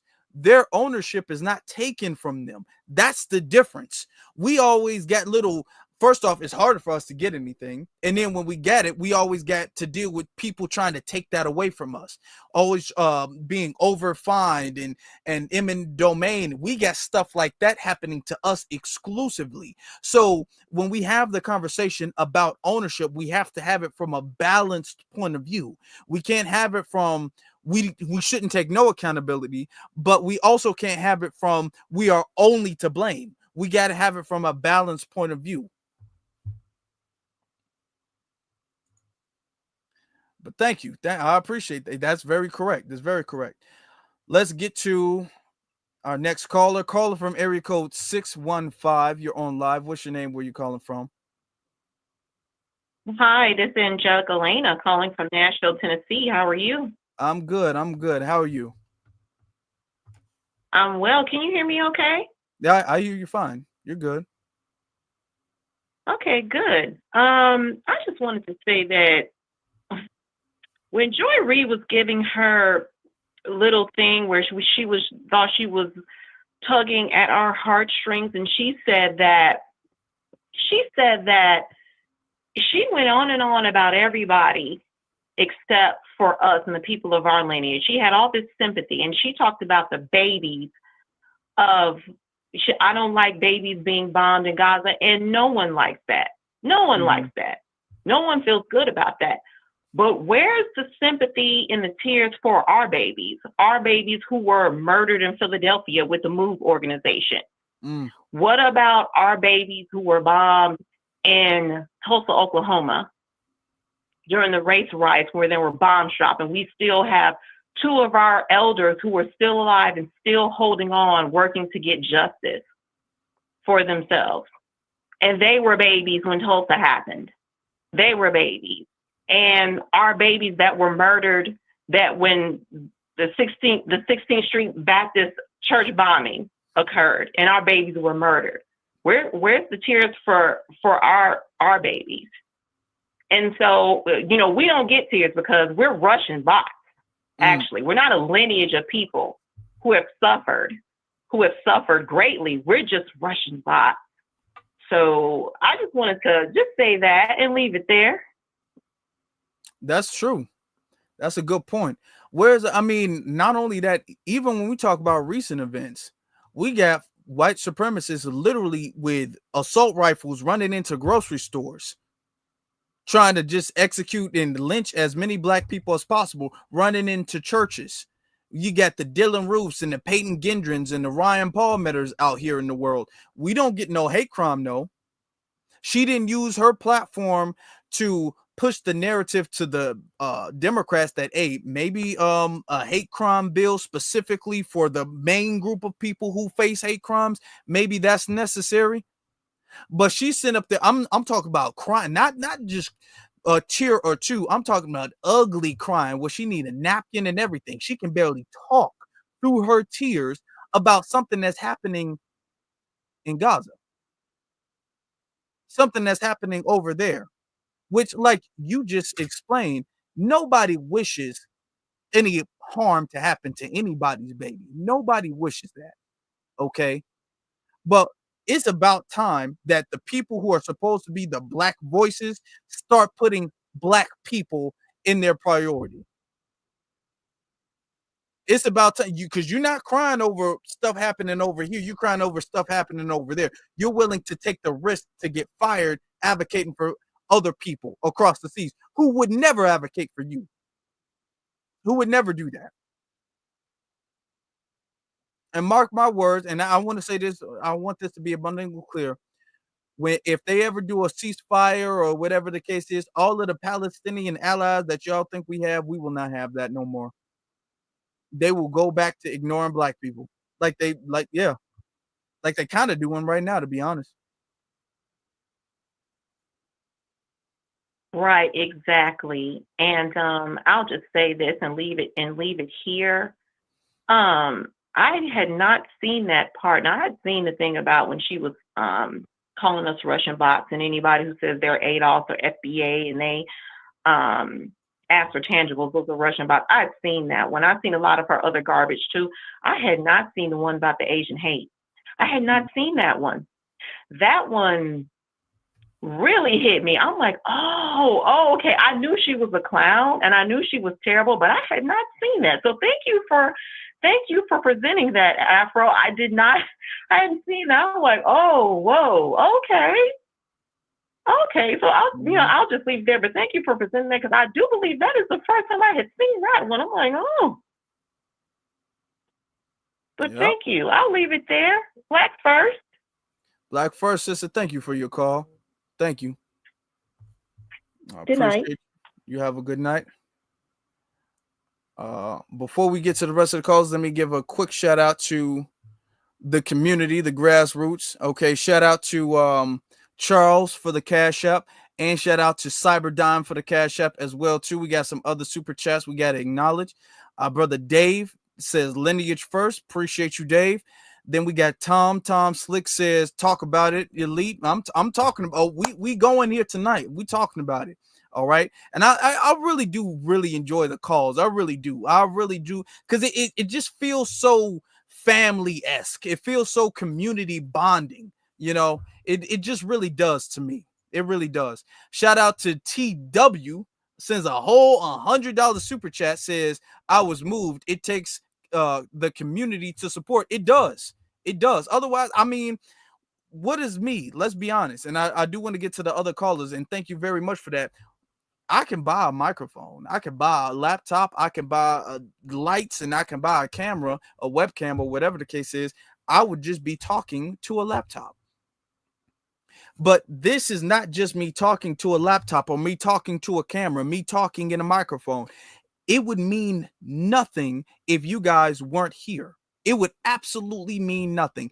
I would be wasting my time if you guys were not here. If nobody was listening, I would still be telling the truth. But if you guys were not here, this wouldn't change anything. I'm not doing this because I got some stuff on my mind and I just want to give my opinions off. I'm not doing it for that.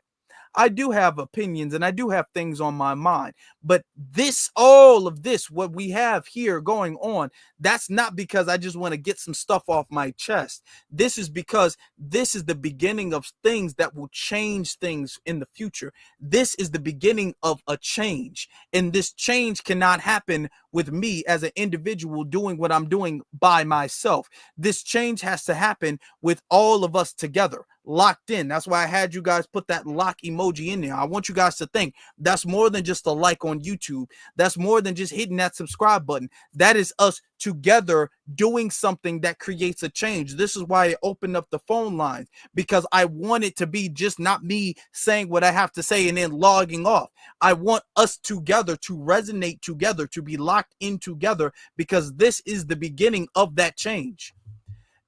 And with that being said, I will get to some of the other callers. Caller from area code 427. You're on live. What is your name? Where are you calling from? I think that's me, Afro. It's 424. 424. Yeah, my bad. 424. Yeah. So, wait, what's your name and where you how calling you doing this evening? Yeah, how you doing this evening, young brother? You doing all right? Good. Okay, I'm this good, is brother. I'm good. How you feeling?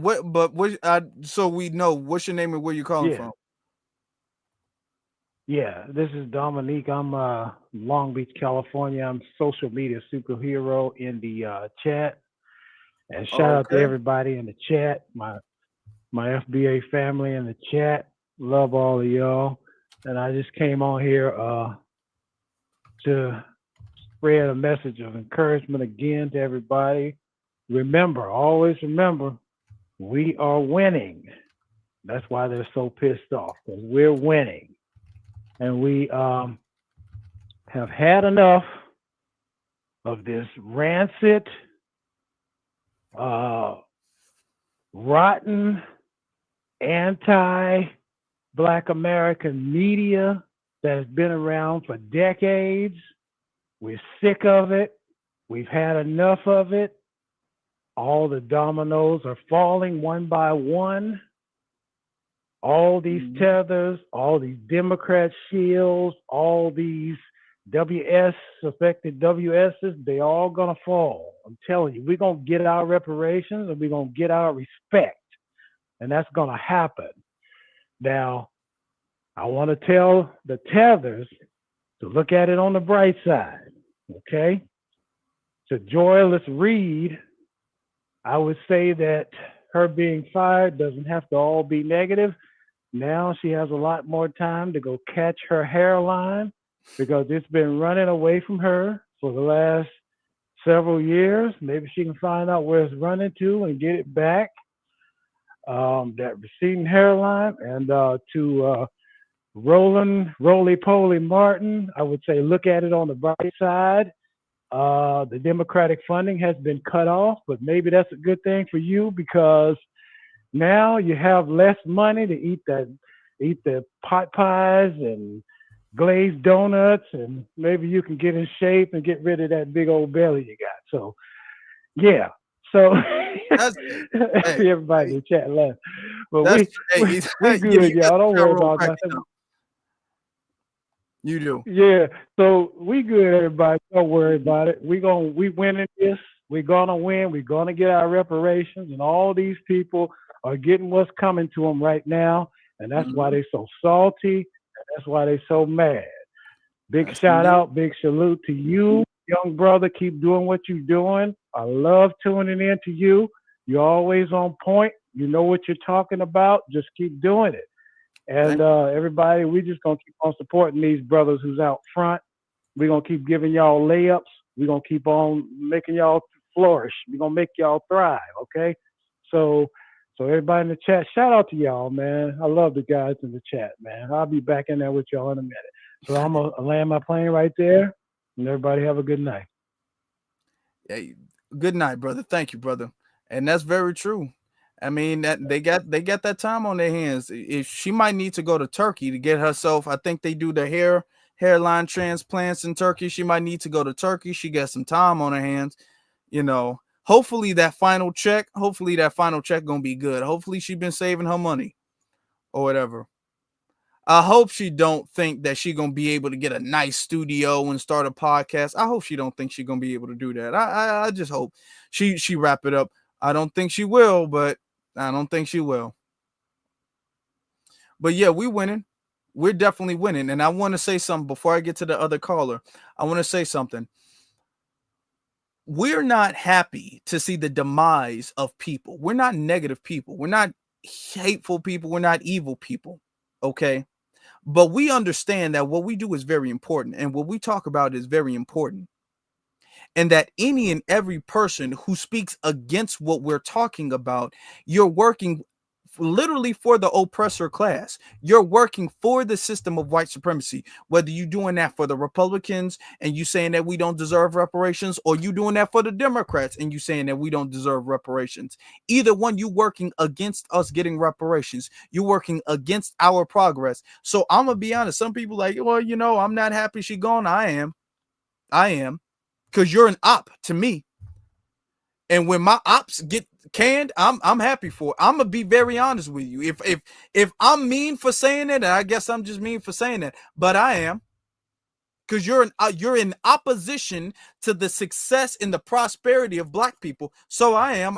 Yeah, I am. I'm glad, and I hope you don't come back either. Now, with that being said, we're gonna get to the next caller. Caller from area code 240. You're on live. What's your name? Where you're calling from? Hi, Afro. This is Stephanie from the chat. I'm from Mount Rainier, Maryland. Stephanie, how you feeling? How you doing, Stephanie? I'm good. I just want to give I want to call this person out, Thomas. He said that he wished that we had black leaders over here. Let me tell you something, Thomas. We had plenty of black leaders, okay? Dr. King, Malcolm X, Sojourner Truth, Harriet Tubman, Fannie Lou Haman. The list goes on and on and on, okay? And as far as Joy Reid, good riddance. I'm glad she's fired because she did not do anything to cape for Black Americans. So I'm happy about that. And Roly Poly, you're next in line. And I'm going to land my plane right there, brother.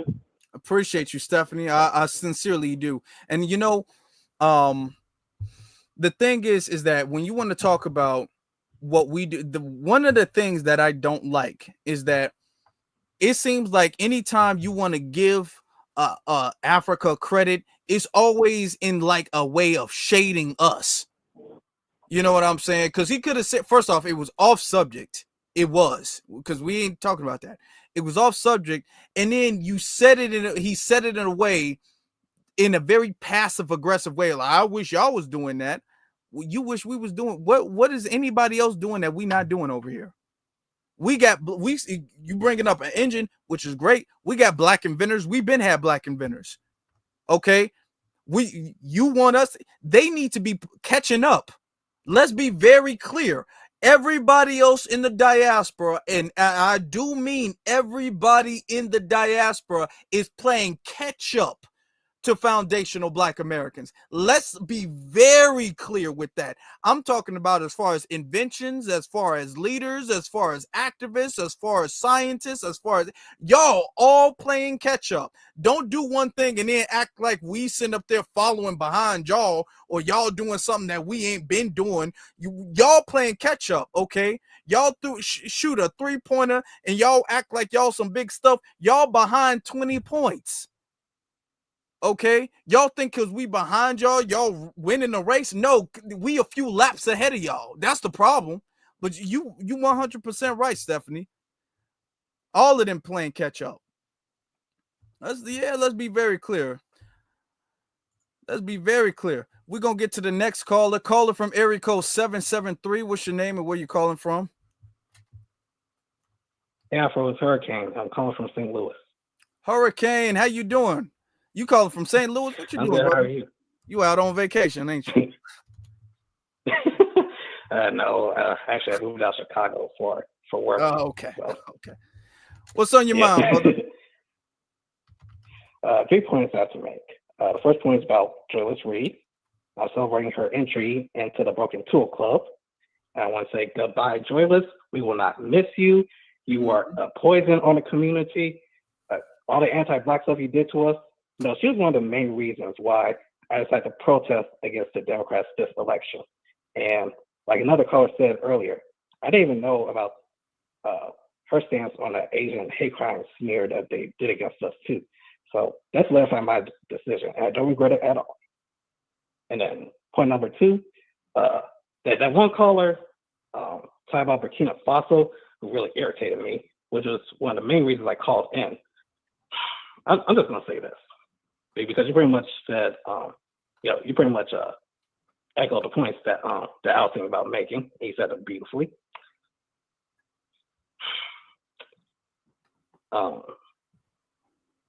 Until these other communities show that they have a proven track record of fighting global white supremacy as hard as we did, as much as we did for 500 plus years, I don't want to hear anything from these other communities about fighting.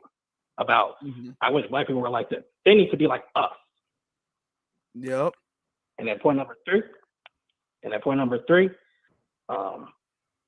grassroots support will always outweigh corporate mainstream media BS. That's true. That's my final point. That's true. You first off, let me get to the point you made.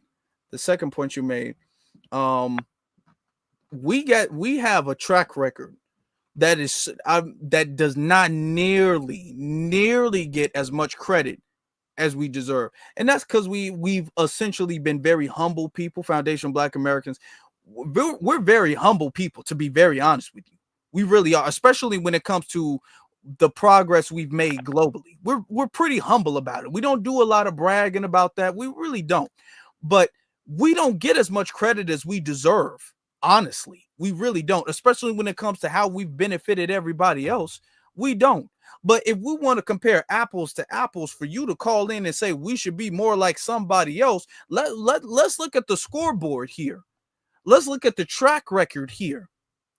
Because y'all do one little thing and then y'all be acting like y'all big stuff. And see, that's y'all problem. Y'all don't understand. Y'all just getting started. Y'all want run little rap and then you think that y'all the fastest man alive. Y'all think y'all the Flash. Oh no, you got a few more laps to run in order to catch up with us. Because the thing is that not only are y'all just starting, we've been running and we still running laps. We a few laps ahead of y'all. So that's number 1. And then number 2, like you said, the grassroots support is always going to be corporate media support. It is always going to do that. The reason why Joy Reid got fired is directly because of the fact that Kamala lost. Because they view Joy Reid just like they viewed Roland Martin, just like they're going to eventually view Simone Sanders, just like they eventually going to view all of them. They view them as ineffective.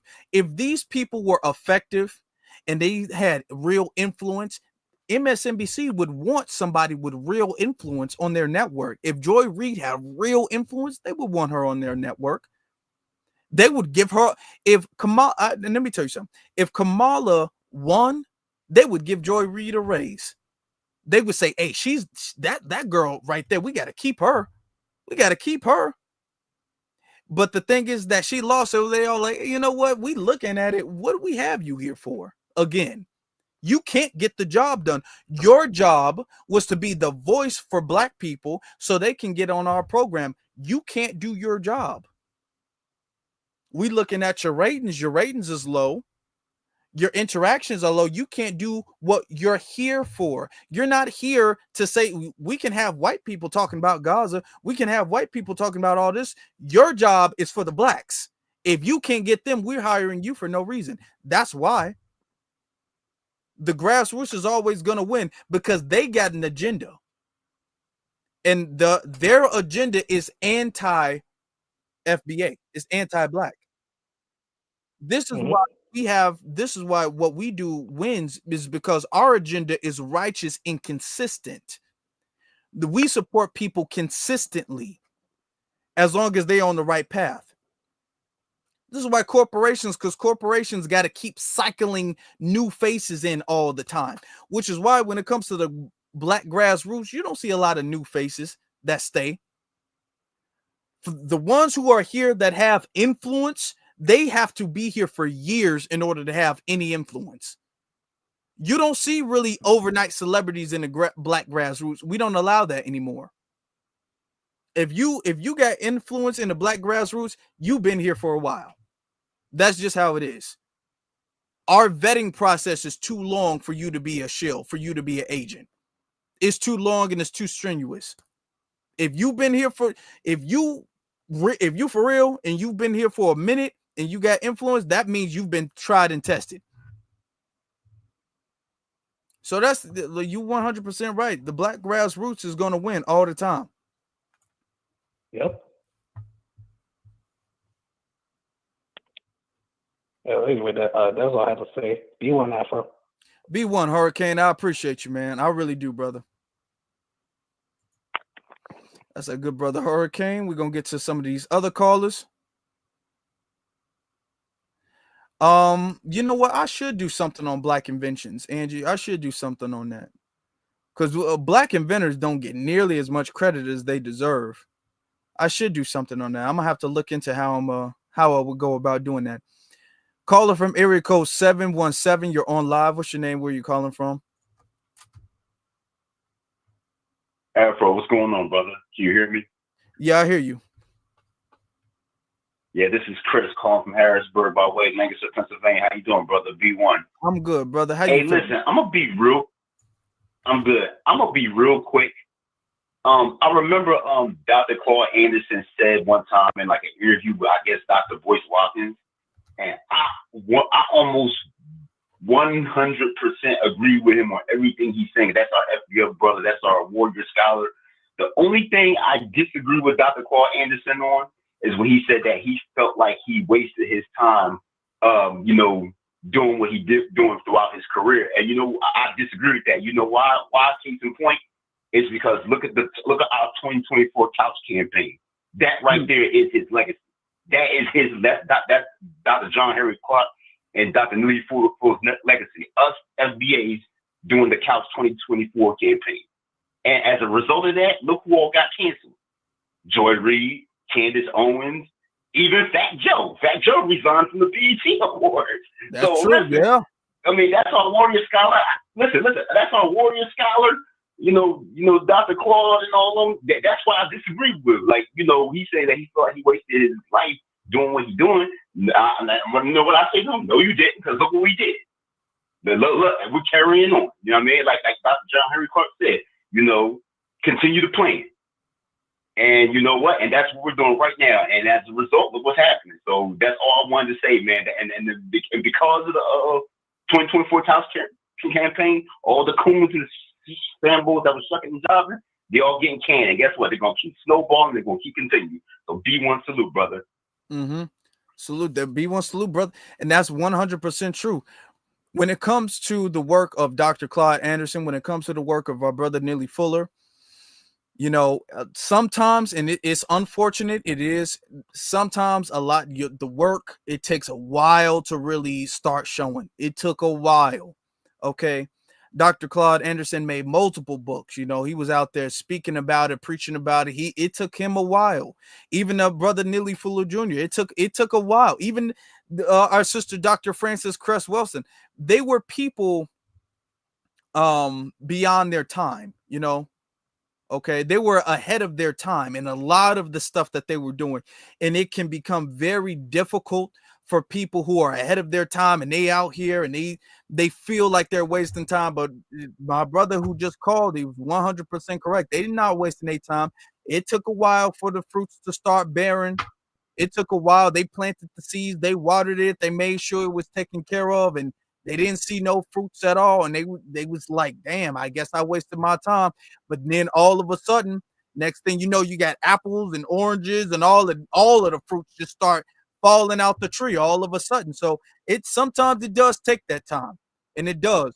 But my brother was 100% correct that they didn't waste their time, because now you're starting to see the fruit. Now it's starting to build momentum because of what they did years ago.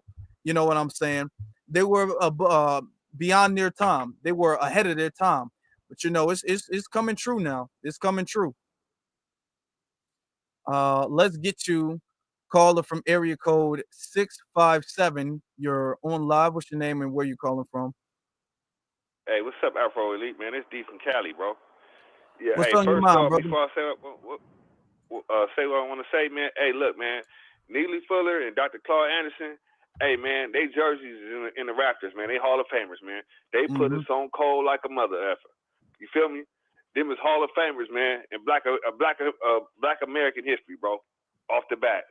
But yeah, man, I'm so proud and I'm so glad, man, that we getting these boulets and these tethers out the paint, man, out of our politics, man. We getting Joy Reid, Crooked Weed behind, up out of there. We waiting on Jasmine Crockett. We waiting on Jamil Hill. Mm-hmm. Yeah. We waiting on all these feminist people, these you know what I'm saying, gender divide folks. They're trying to manipulate our Black American politics. We waiting on. We finna get y'all out the paint too. So we waiting on y'all.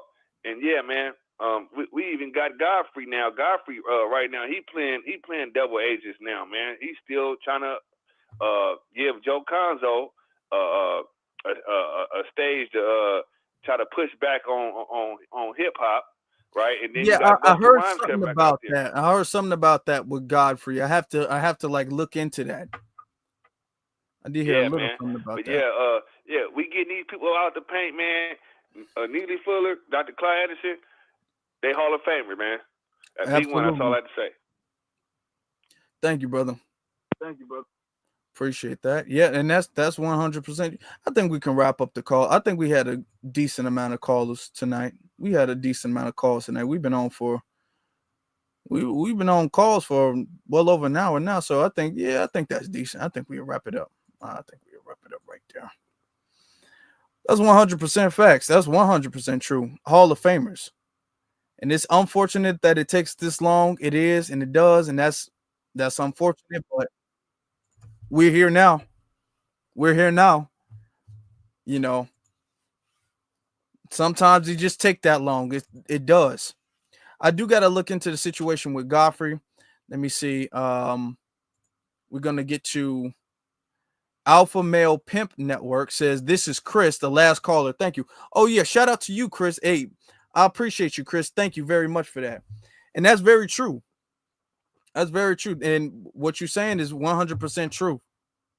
You know, as far as that, and with Godfrey, well, okay, let me look into the situation before I give my opinion. I want to give my firm opinion on that.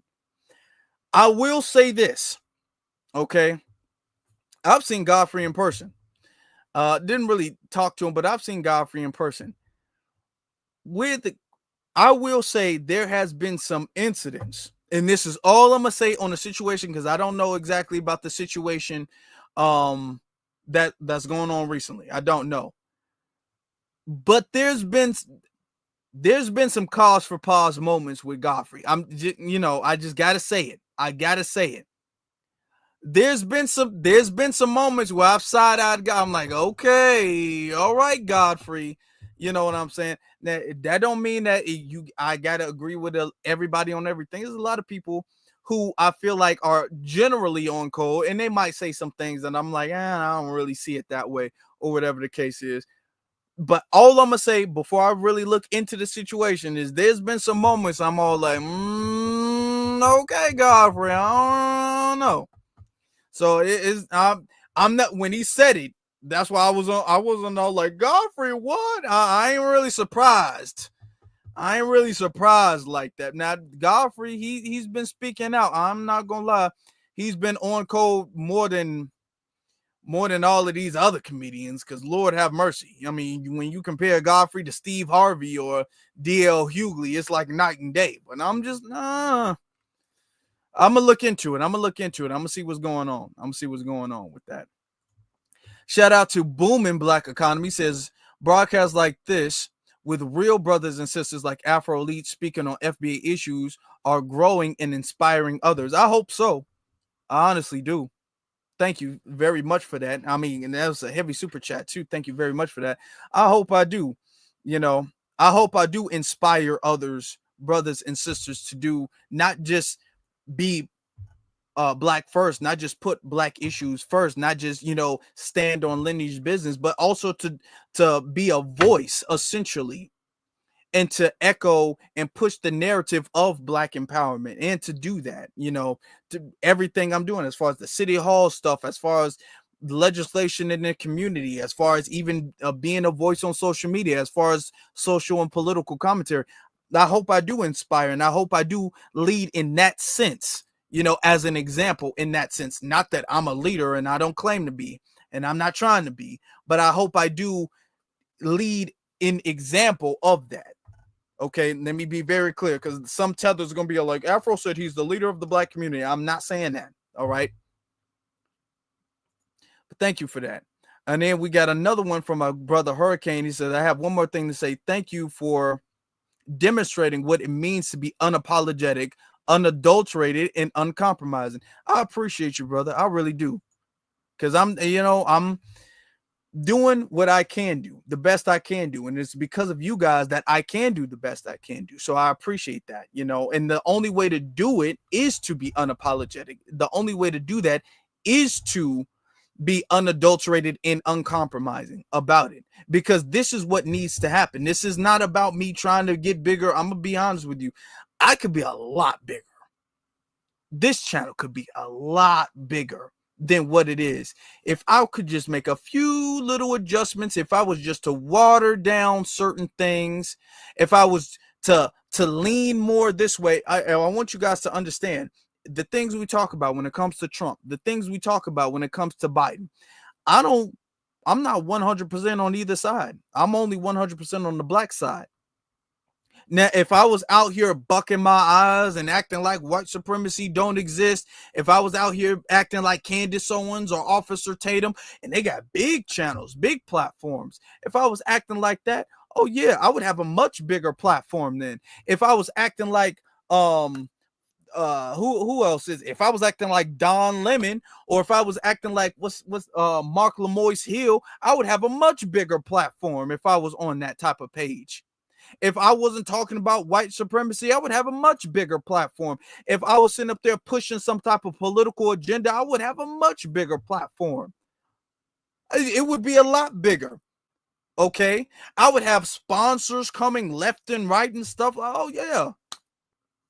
But the thing is, with that, I would lose authenticity.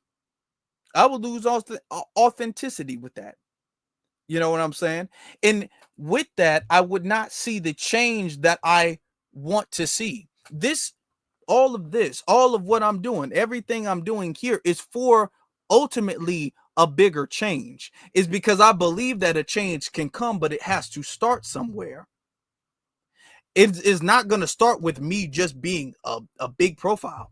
It's not going to start with me just having a big channel. I can have 1 million subscribers. Roland Martin has over 1 million subscribers. Let me say that again. Roland Martin has over 1 million subscribers, but is he changing anything for the better? No. So does it matter if you have over Candace Owens has over 1 million subscribers? The Brandon Tatum has over 1 million subscribers. A lot of these people have over 100,000 million subscribers. Are they changing anything for the better? No. So it's not about having 1 million subscribers, or it's not about that. It's not about having 1 million views. It's not about having 1 million likes. It's not about being a big person. It's not about being invited to a party, a cocktail party with the president. It's not about that. It's not, because if you want that for yourself, okay, but that's not what's going to bring about change. You taking a picture at the White House. I'm not mad, and I'm not saying that that's a bad thing, just in principle to do. I'm not saying that that's a bad thing to do, but that alone's not going to bring about change. Having a big profile, that's not what's going to bring about change. Are you doing something with that that's going to bring about change? Yeah. Now, the thing is, when you do something with that that's going to bring about change, then you stop, you're not going to get invited to those things. Okay. This is why we're doing this here. We together, we're doing this because we all believe that there's a change that can come. But we know we got to start somewhere. This is why YouTube is one thing, but YouTube is not the only thing. It's not the end.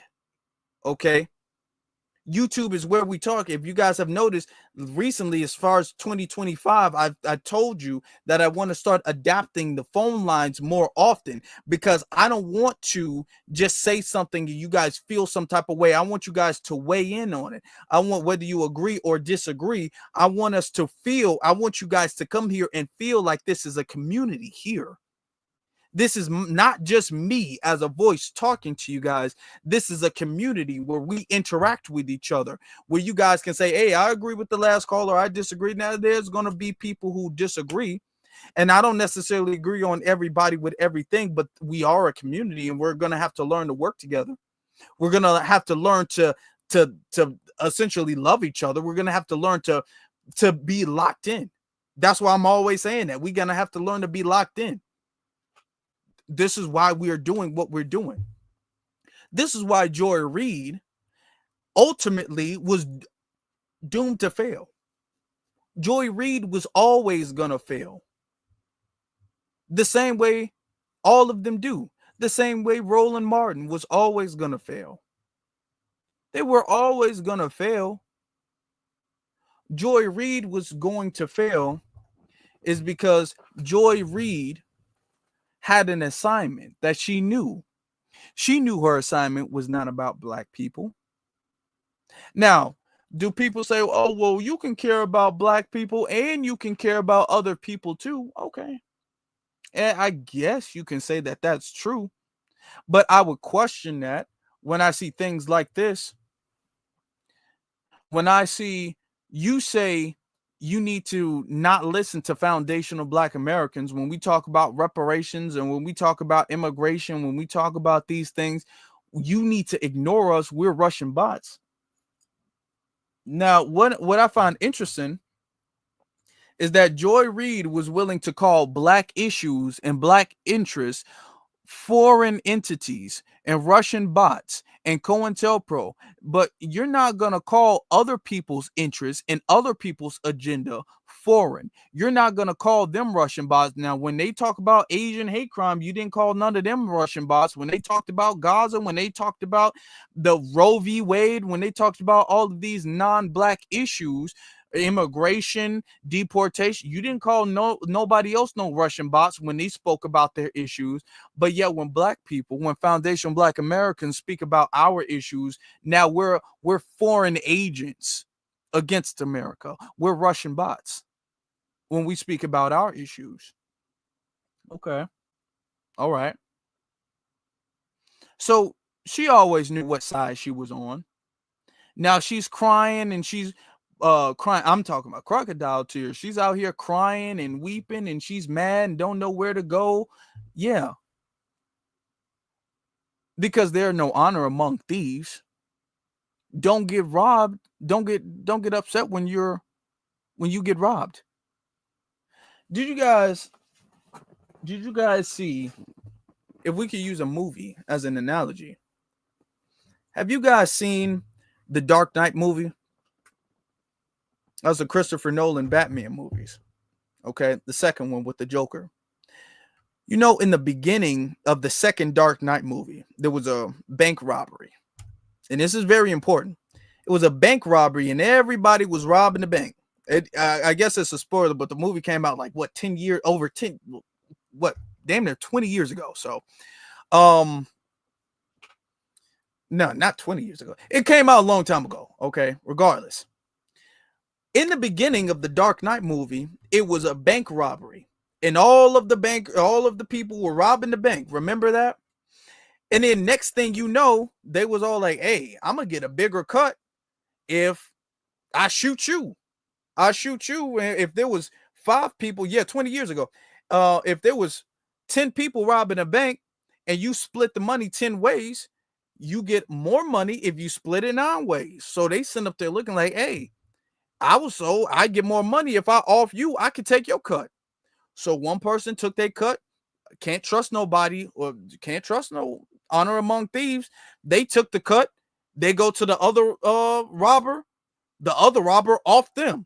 So in that scene, it showcases there's no honor among thieves. They all came together to rob this bank, and then next thing you know, when they start getting the money, they start turning on each other.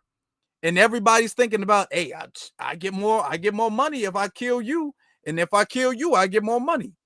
If I lower the amount of people I got to share this money with, I'm going to get more money. And that's the way they think. So you should have known who you was dealing with, Joy.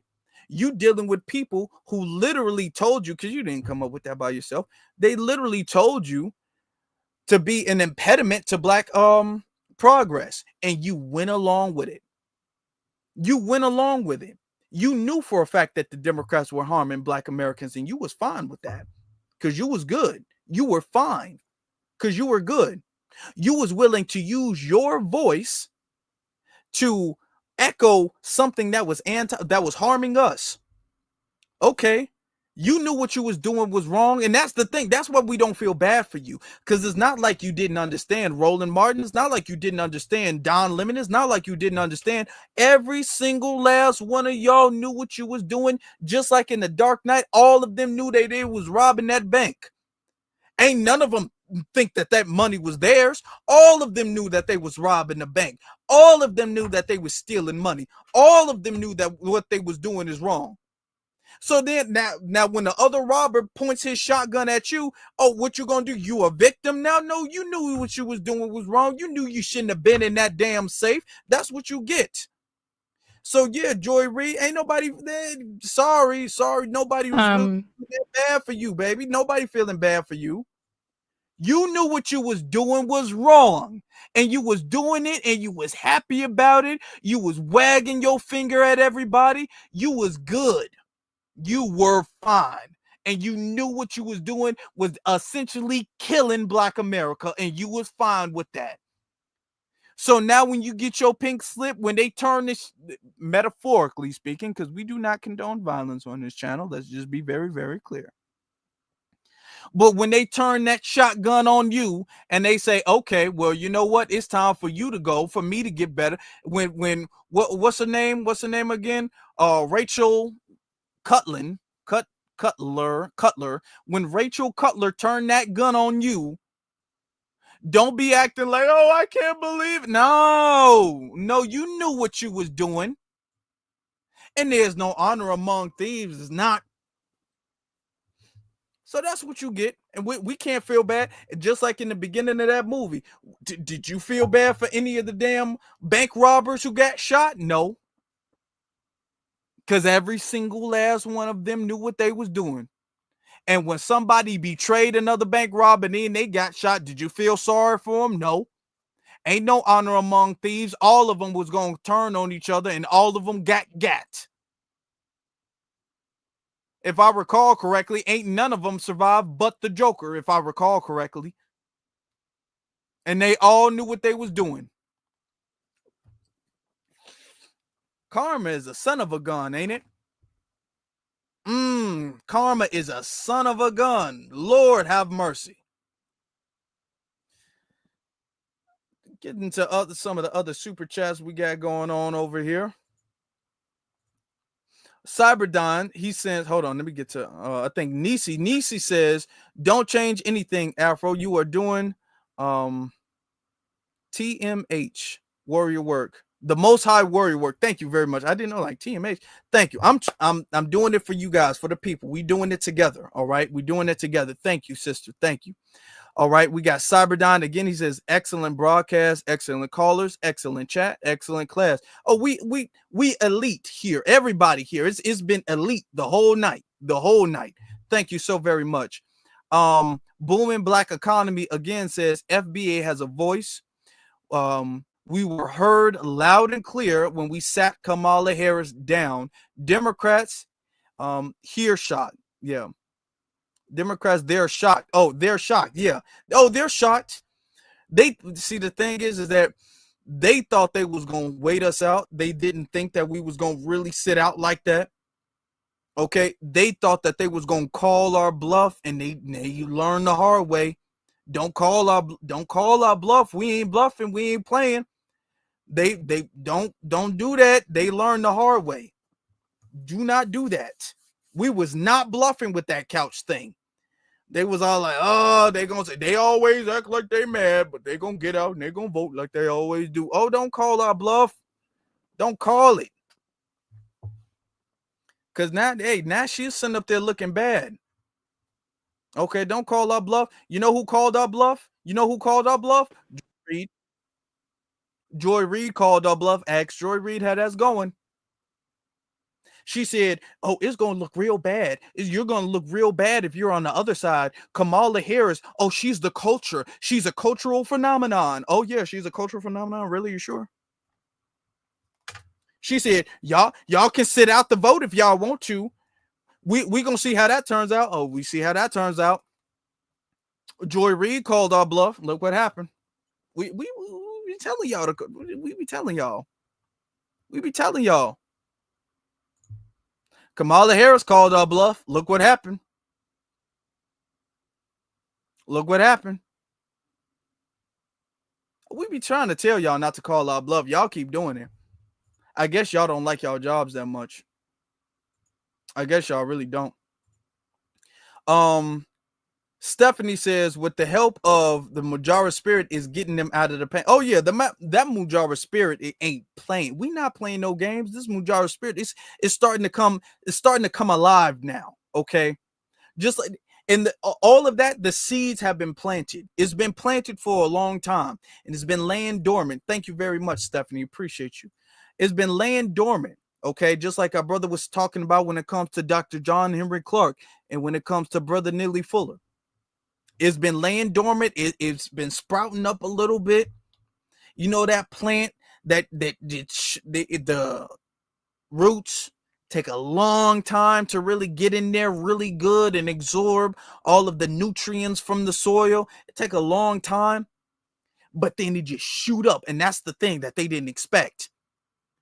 All the stuff that they've been planting in the garden that they've been planting, it's just been taking, they've been watering it and putting it in the sunlight and taking care of it and everything. And it's just been taking a long time. But let me tell you something, the roots of what they've been planting, the roots of that Mujara spirit, it grew deep. It's deep down in the soil. It's so deep, they can't pull it up. They can't chop it down. It's deep in that soil, and it's rich, and it's healthy, and it's good. And the roots are spread out, and they're all over the place now. And then next thing you know, the tree just shot up.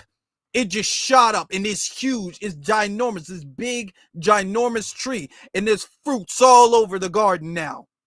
And now nobody knows what to do no more. It took a while. They didn't think. They thought that it was a joke. They thought that reparations was something they could kick the can down the road. They didn't take us serious. Now that you see how serious we are, now that you see, oh, this is a big ass deal. This is a big tree. It's not even something that you could chop down. You can't chop this down. They don't know what to do. They've been trying to spread little root poisoning around it. The roots are too deep for them to even touch the roots of the tree now. The tree is too thick and healthy for y'all to chop it down. Y'all can't chop this tree down. Y'all can't burn this tree. Y'all can't uproot the roots. There's nothing you can do. And their problem is that they're seeing the tree, it seems like it's getting bigger. This big tree that was a problem in 2020 is a bigger problem in 2021, a bigger problem in 2022 and 2023 and 2024 and 2025. It's a big problem, and it's only getting bigger. The roots are only spreading out more. The fruits are only getting healthier and larger. This tree was a problem over here. Now I see another tree that looks the exact same way over there, and another tree over there, and another tree over there. Now we got a whole forest of trees, and y'all can't do nothing with just one. So it took a little time. It did. It took a little time. Took too long. Be honest. It took too long. It did. But now we got a whole forest now. So it was worth the wait. It definitely was. They were people beyond their time. They were ahead of their time. A lot of them were, to be very honest, just like most scholars were. Most scholars are beyond their years, beyond their time. Most activists are beyond their time. Being honest, Dr. King was beyond his time. He was ahead of his time. Malcolm X was ahead of his time. Most of these, they were ahead of their time. To be very, very honest, they were ahead of their time. Most of them, 9 times out of 10, you're ahead of, you're well ahead of your time. Okay, if we're gonna be very honest, and it does take a long time. Sometimes it's right after, but then sometimes it take years afterwards for the seeds to really start getting those deep roots in there and then sprout this beautiful tree. But the tree is here now. Yes, indeed, the tree is here. The tree is definitely here. But family, I want to say something else too. Something interesting happened. Now, if you guys don't know, last week we launched the episode 4 of the For the Culture. We launched episode 4 for the culture. And let me tell you something. There was something very interesting that was going on that channel. And it's never happened on that channel before. It's happened this time. It's happened on this channel a couple of times. But when we launched the episode, when it was premiering, now I don't know if everybody sees this, but I was watching the premiere. Originally, for like the first 5-10 minutes, it was saying, from what I was seeing, nobody was watching. And then, bam, all of a sudden, like 30-something people popped in the chat room. And I was like, okay, that's odd. And then, it was showing that there was people watching or whatever the case is. And then it went off. And then it showed a number.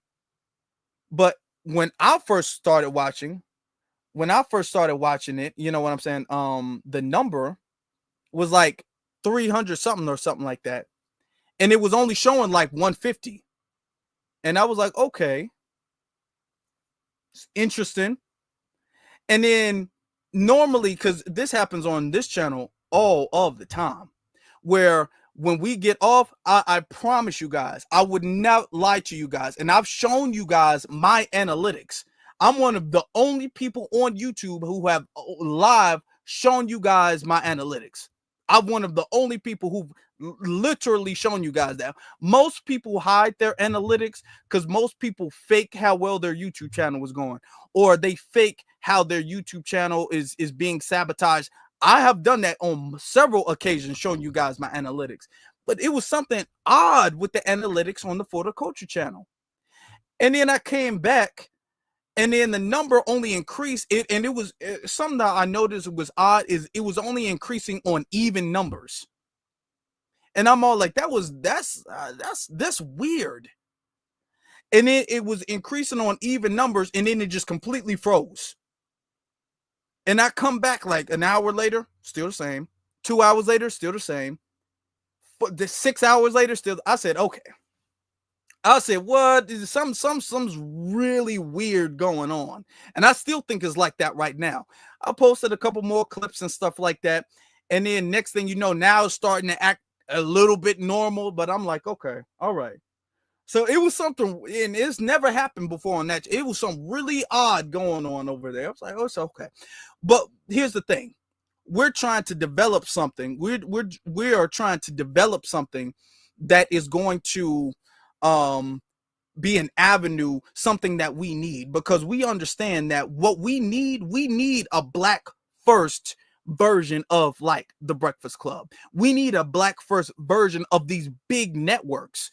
The thing is that these big networks have millions of dollars of funding to it because they're attached to iHeartRadio, to Spotify, to Apple, to Comcast, to all of these things. We need our black first version of that.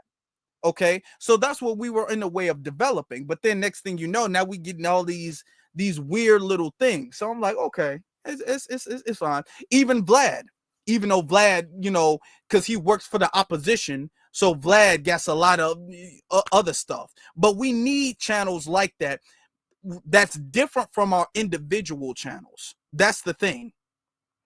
Because our individual channels has to be different from something different, or the young, what they call it, the what's it, the TYT, the Young Turks, I think, right? Something like that. Oh yeah, the Young Turks. We need channels and platforms like that, different from an independent platform. Independent platforms are good for that for different reasons.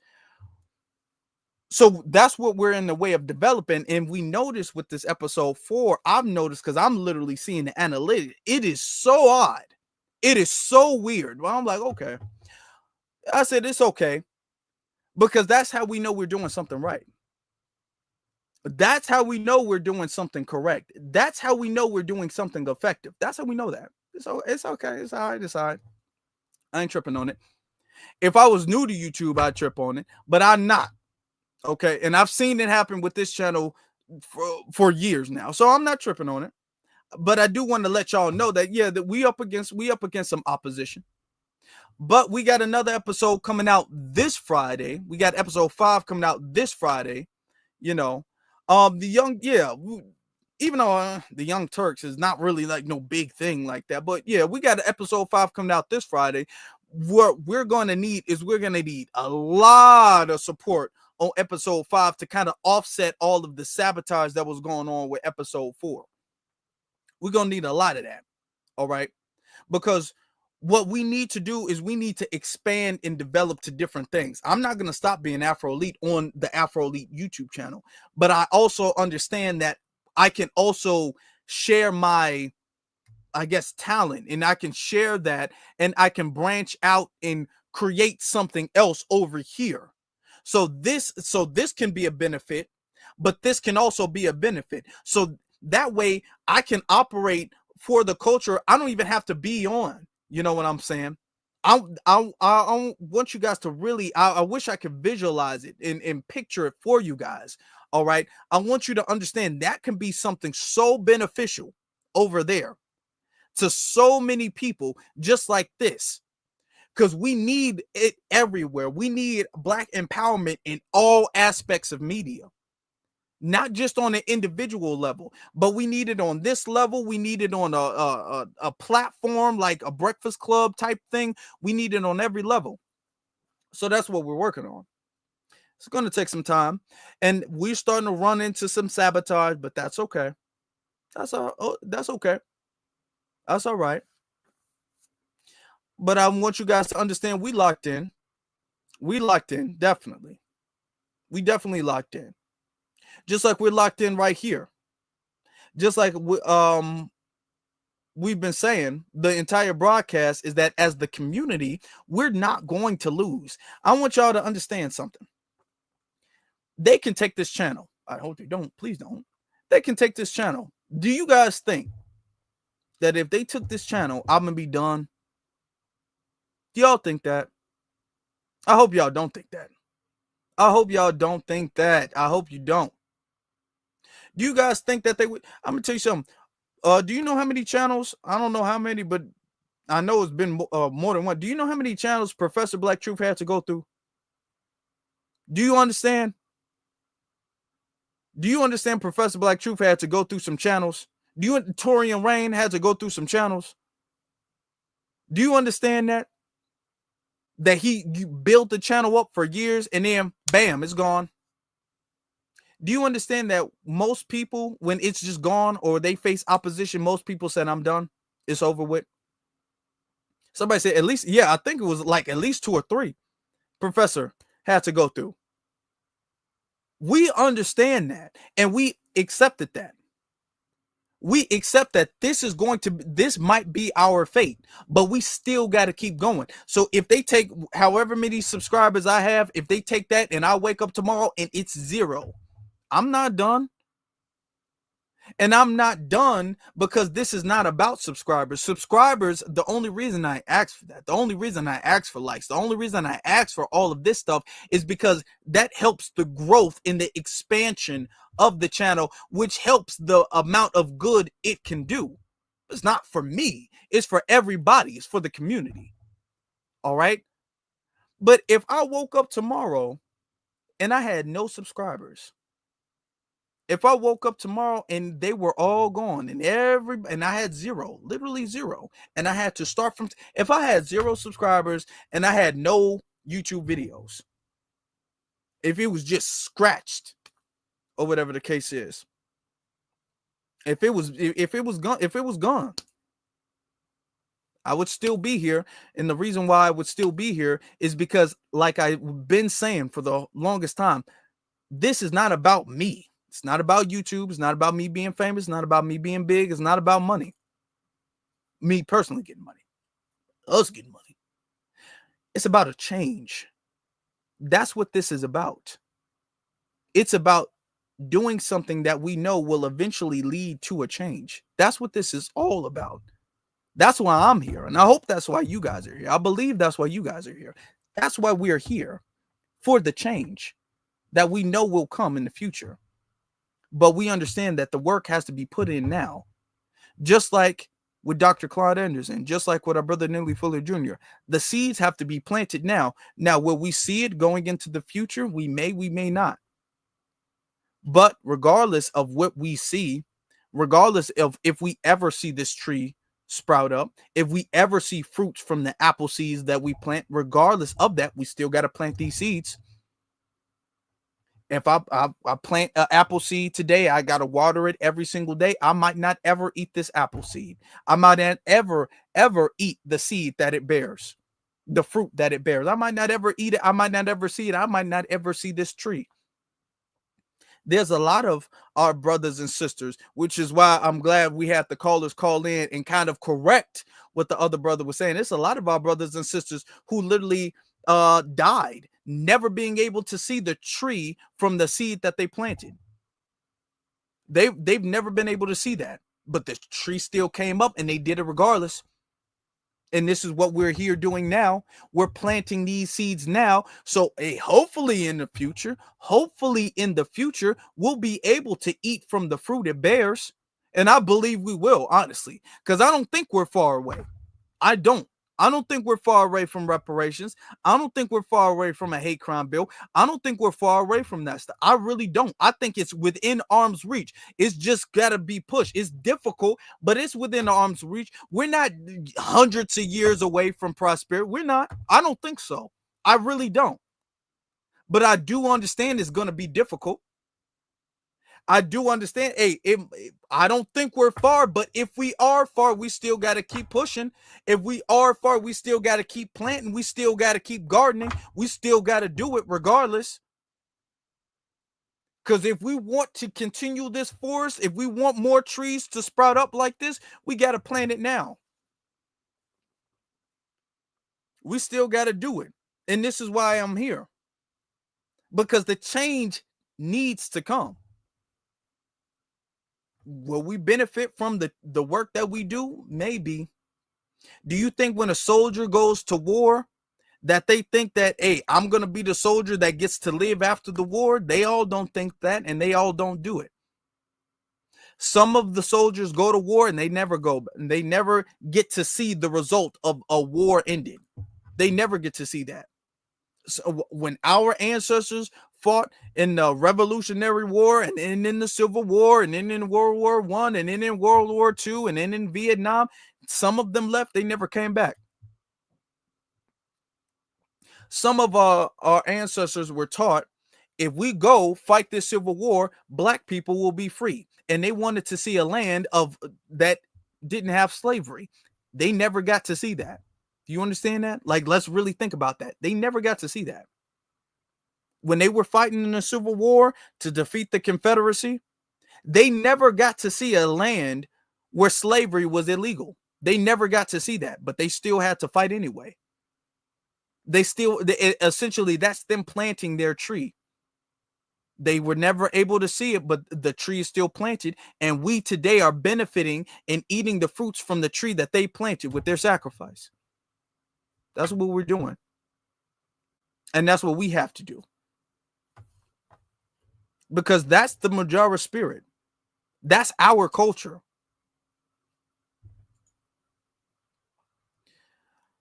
Let me get to some of these super chats real quick. Let me see. Our beloved sister Stephanie says, FBA, with the help of Mujara spirit, is getting them out the paint. Oh, yeah, it is. I think I said that before. Did I say it? Yeah, it is. It's getting them out the paint. Then you got you. I think this is the anime name. Yusuki.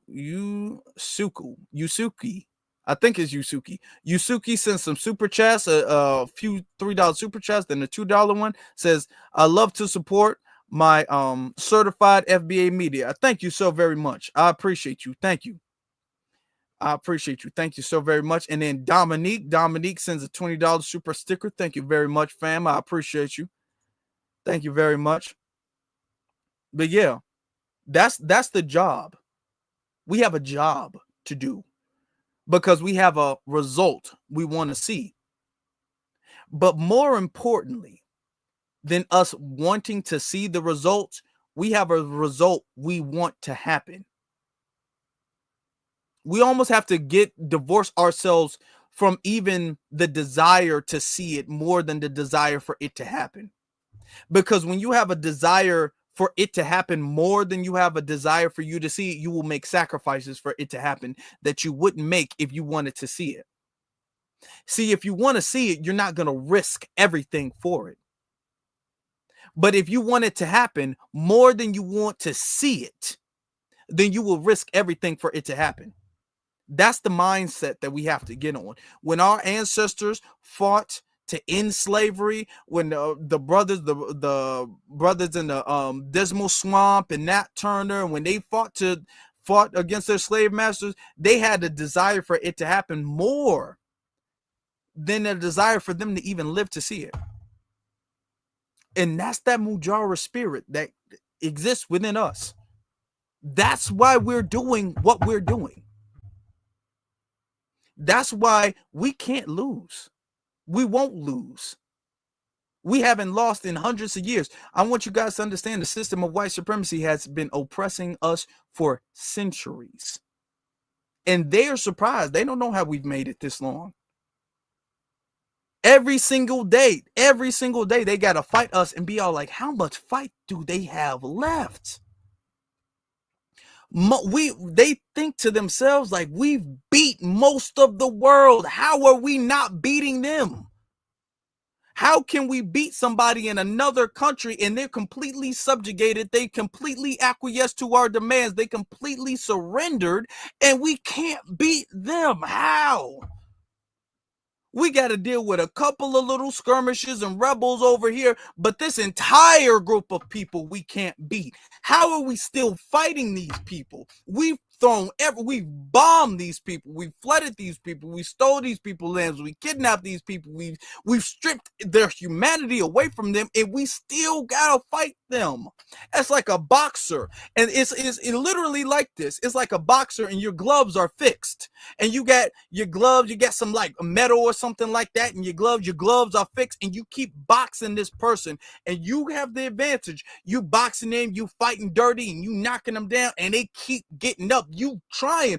White supremacy is trying to go for the knockout with fixed gloves, with a referee that's biased, with a judge that's biased, fighting dirty, and they knocking us down, and a boxer keeps getting up. They don't understand it. Imagine hitting somebody with a hammer. You think they're gone, but they get right back up. They don't get that. Every time they lean back on the ropes trying to take a breath, they see us getting back up and putting our hands back up. They don't understand this. They looking at their gloves like, are you sure there's metal in here? Because I keep hitting this man and he keeps getting back up. That's us. That's us. They think every single other match, I knocked them out, it was over with.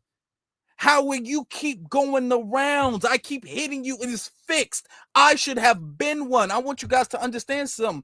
When they say what we not doing, I want you to understand this. Listen to me clearly. White supremacy should have been won, realistically speaking.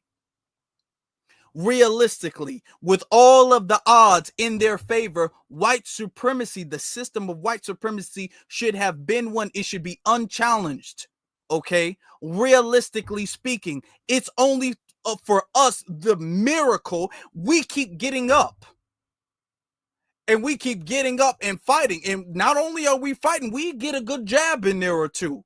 We get a good jab, we get a good body shot, and we get into the next round, in the next round, in the next round. And they looking like, damn, how can they keep doing that? They don't understand it. They don't understand us. We just made different. We cut from a different cloth. They just don't get that. They just don't. They don't get how we, realistically speaking, they should have won round one, round two at the latest with fixed gloves, a referee, a judge. They should have won by then. We should have been knocked out. How are we on round 7? They don't get that at all. They don't get that at all. Hey, we just different. In the words of Kendrick Lamar, they not like us. Now, brothers and sisters, ladies and gentlemen, what I need you guys to do is I need y'all to make sure y'all follow me on Afro Elite on YouTube, and then the Afro Elite. Of course, you go subscribe on Afro Elite on YouTube. Follow me on Afro Elite on Instagram, and then Afro Elite on Twitter. Okay. Afro Elite on Instagram, Afro Elite on Twitter. The links to that is in the description below. Links to that in the description below. Y'all make sure, okay, because we are on a mission here. It's still Black History Month. Keep that in mind. Still Black History Month, but we on that mission here. Y'all hit that like button. Hurricane said we got what, close to 700 likes already, I think. How many likes we got? We got a decent amount of likes. We got almost 700 likes. Okay. So we can get to 700. We can really get to 700 likes. I'm pretty sure it's like 25 of y'all ain't liked it. Okay, y'all should. So y'all like that so we can get at least 700 by the time we get off here. We're going to have a good liked broadcast this evening. Also, make sure you guys are subscribed because they doing funny business. Okay, it's all right. It's all right. It's all right. We got that Mujara spirit that overcome everything. So y'all make sure that y'all hit that subscribe button and the notification bell so that way y'all don't miss out on anything. All right. Y'all make sure y'all do that. We all locked in. Y'all understand what us being locked in means. Before we get out of here, as you guys are leaving, can we get the lock emoji in the chat room just one more time? I just like seeing it now. That's just my thing now. When I say we locked in, that's just my thing now. Can we get to just before we leave this evening, okay? Before we leave, can we get the lock emoji in the chat room, brothers and sisters? Just to show everybody how locked in we are, all right? And shout out to the new subscribers. I know we got a lot of new subscribers. I appreciate you guys. Thank you, guys. Shout out to all of the callers, man. I love the calls. I really do. Okay. We got our regulars, but sometimes we always get new people calling in. And it's important. Why us having a call-in thing is important is because it shows a level of authenticity that Joy Reid will never show. Roland Martin will never show. Don Lemon will never show. They don't have call-in. They got bigger profiles, allegedly, than we do. They're afraid to face opposition. I don't screen the calls. I don't know who's calling in. Y'all have seen trolls call in. Y'all have seen trolls call in. We got trolls call in sometimes. But hey, I accept they call and then we go back and forth. They lose, of course, like they would. Of course they're going to lose. They lose. but we accept the calls. We're not scared. See, when you don't have authenticity, when you're not authentic and genuine, and you're not really grassroots, then you try to dodge the people who are opposition. We embrace it. We embrace the enemy. We embrace it. We said if anybody disagree, you can call in. You can state your disagreement. When they call in, they state their disagreement. You see me. We engage in a conversation, in a dialogue. I don't. You disagree? Hang up on you? No, because I know I'm the truth. I know that. I know that. So when they call in, I know I'm gonna win. Ain't nobody beat me yet, and nobody will. So when they call in, they're gonna lose, and then this is just going to verify that we're the truth. I'm the truth. They're not the truth. They're a lie. Roland Martin, as big as his channel is, he don't do that. Wonder why not? Joy Reid, as I guess as big as his channel, she don't do that, and she won't do that. Don Lemon, he don't do that, and he won't do that, because they're afraid. They know they're not the truth. And they know that's what we are. But with that being said, come on now. 7 more to 700, 7 more to 700. Come on now. But with that being said, my brothers and my sisters, be one to every single last one of you all. Y'all stay blessed, or y'all have a good one. Be like I'm saying, be one we locked in. All right. Y'all stay blessed, family.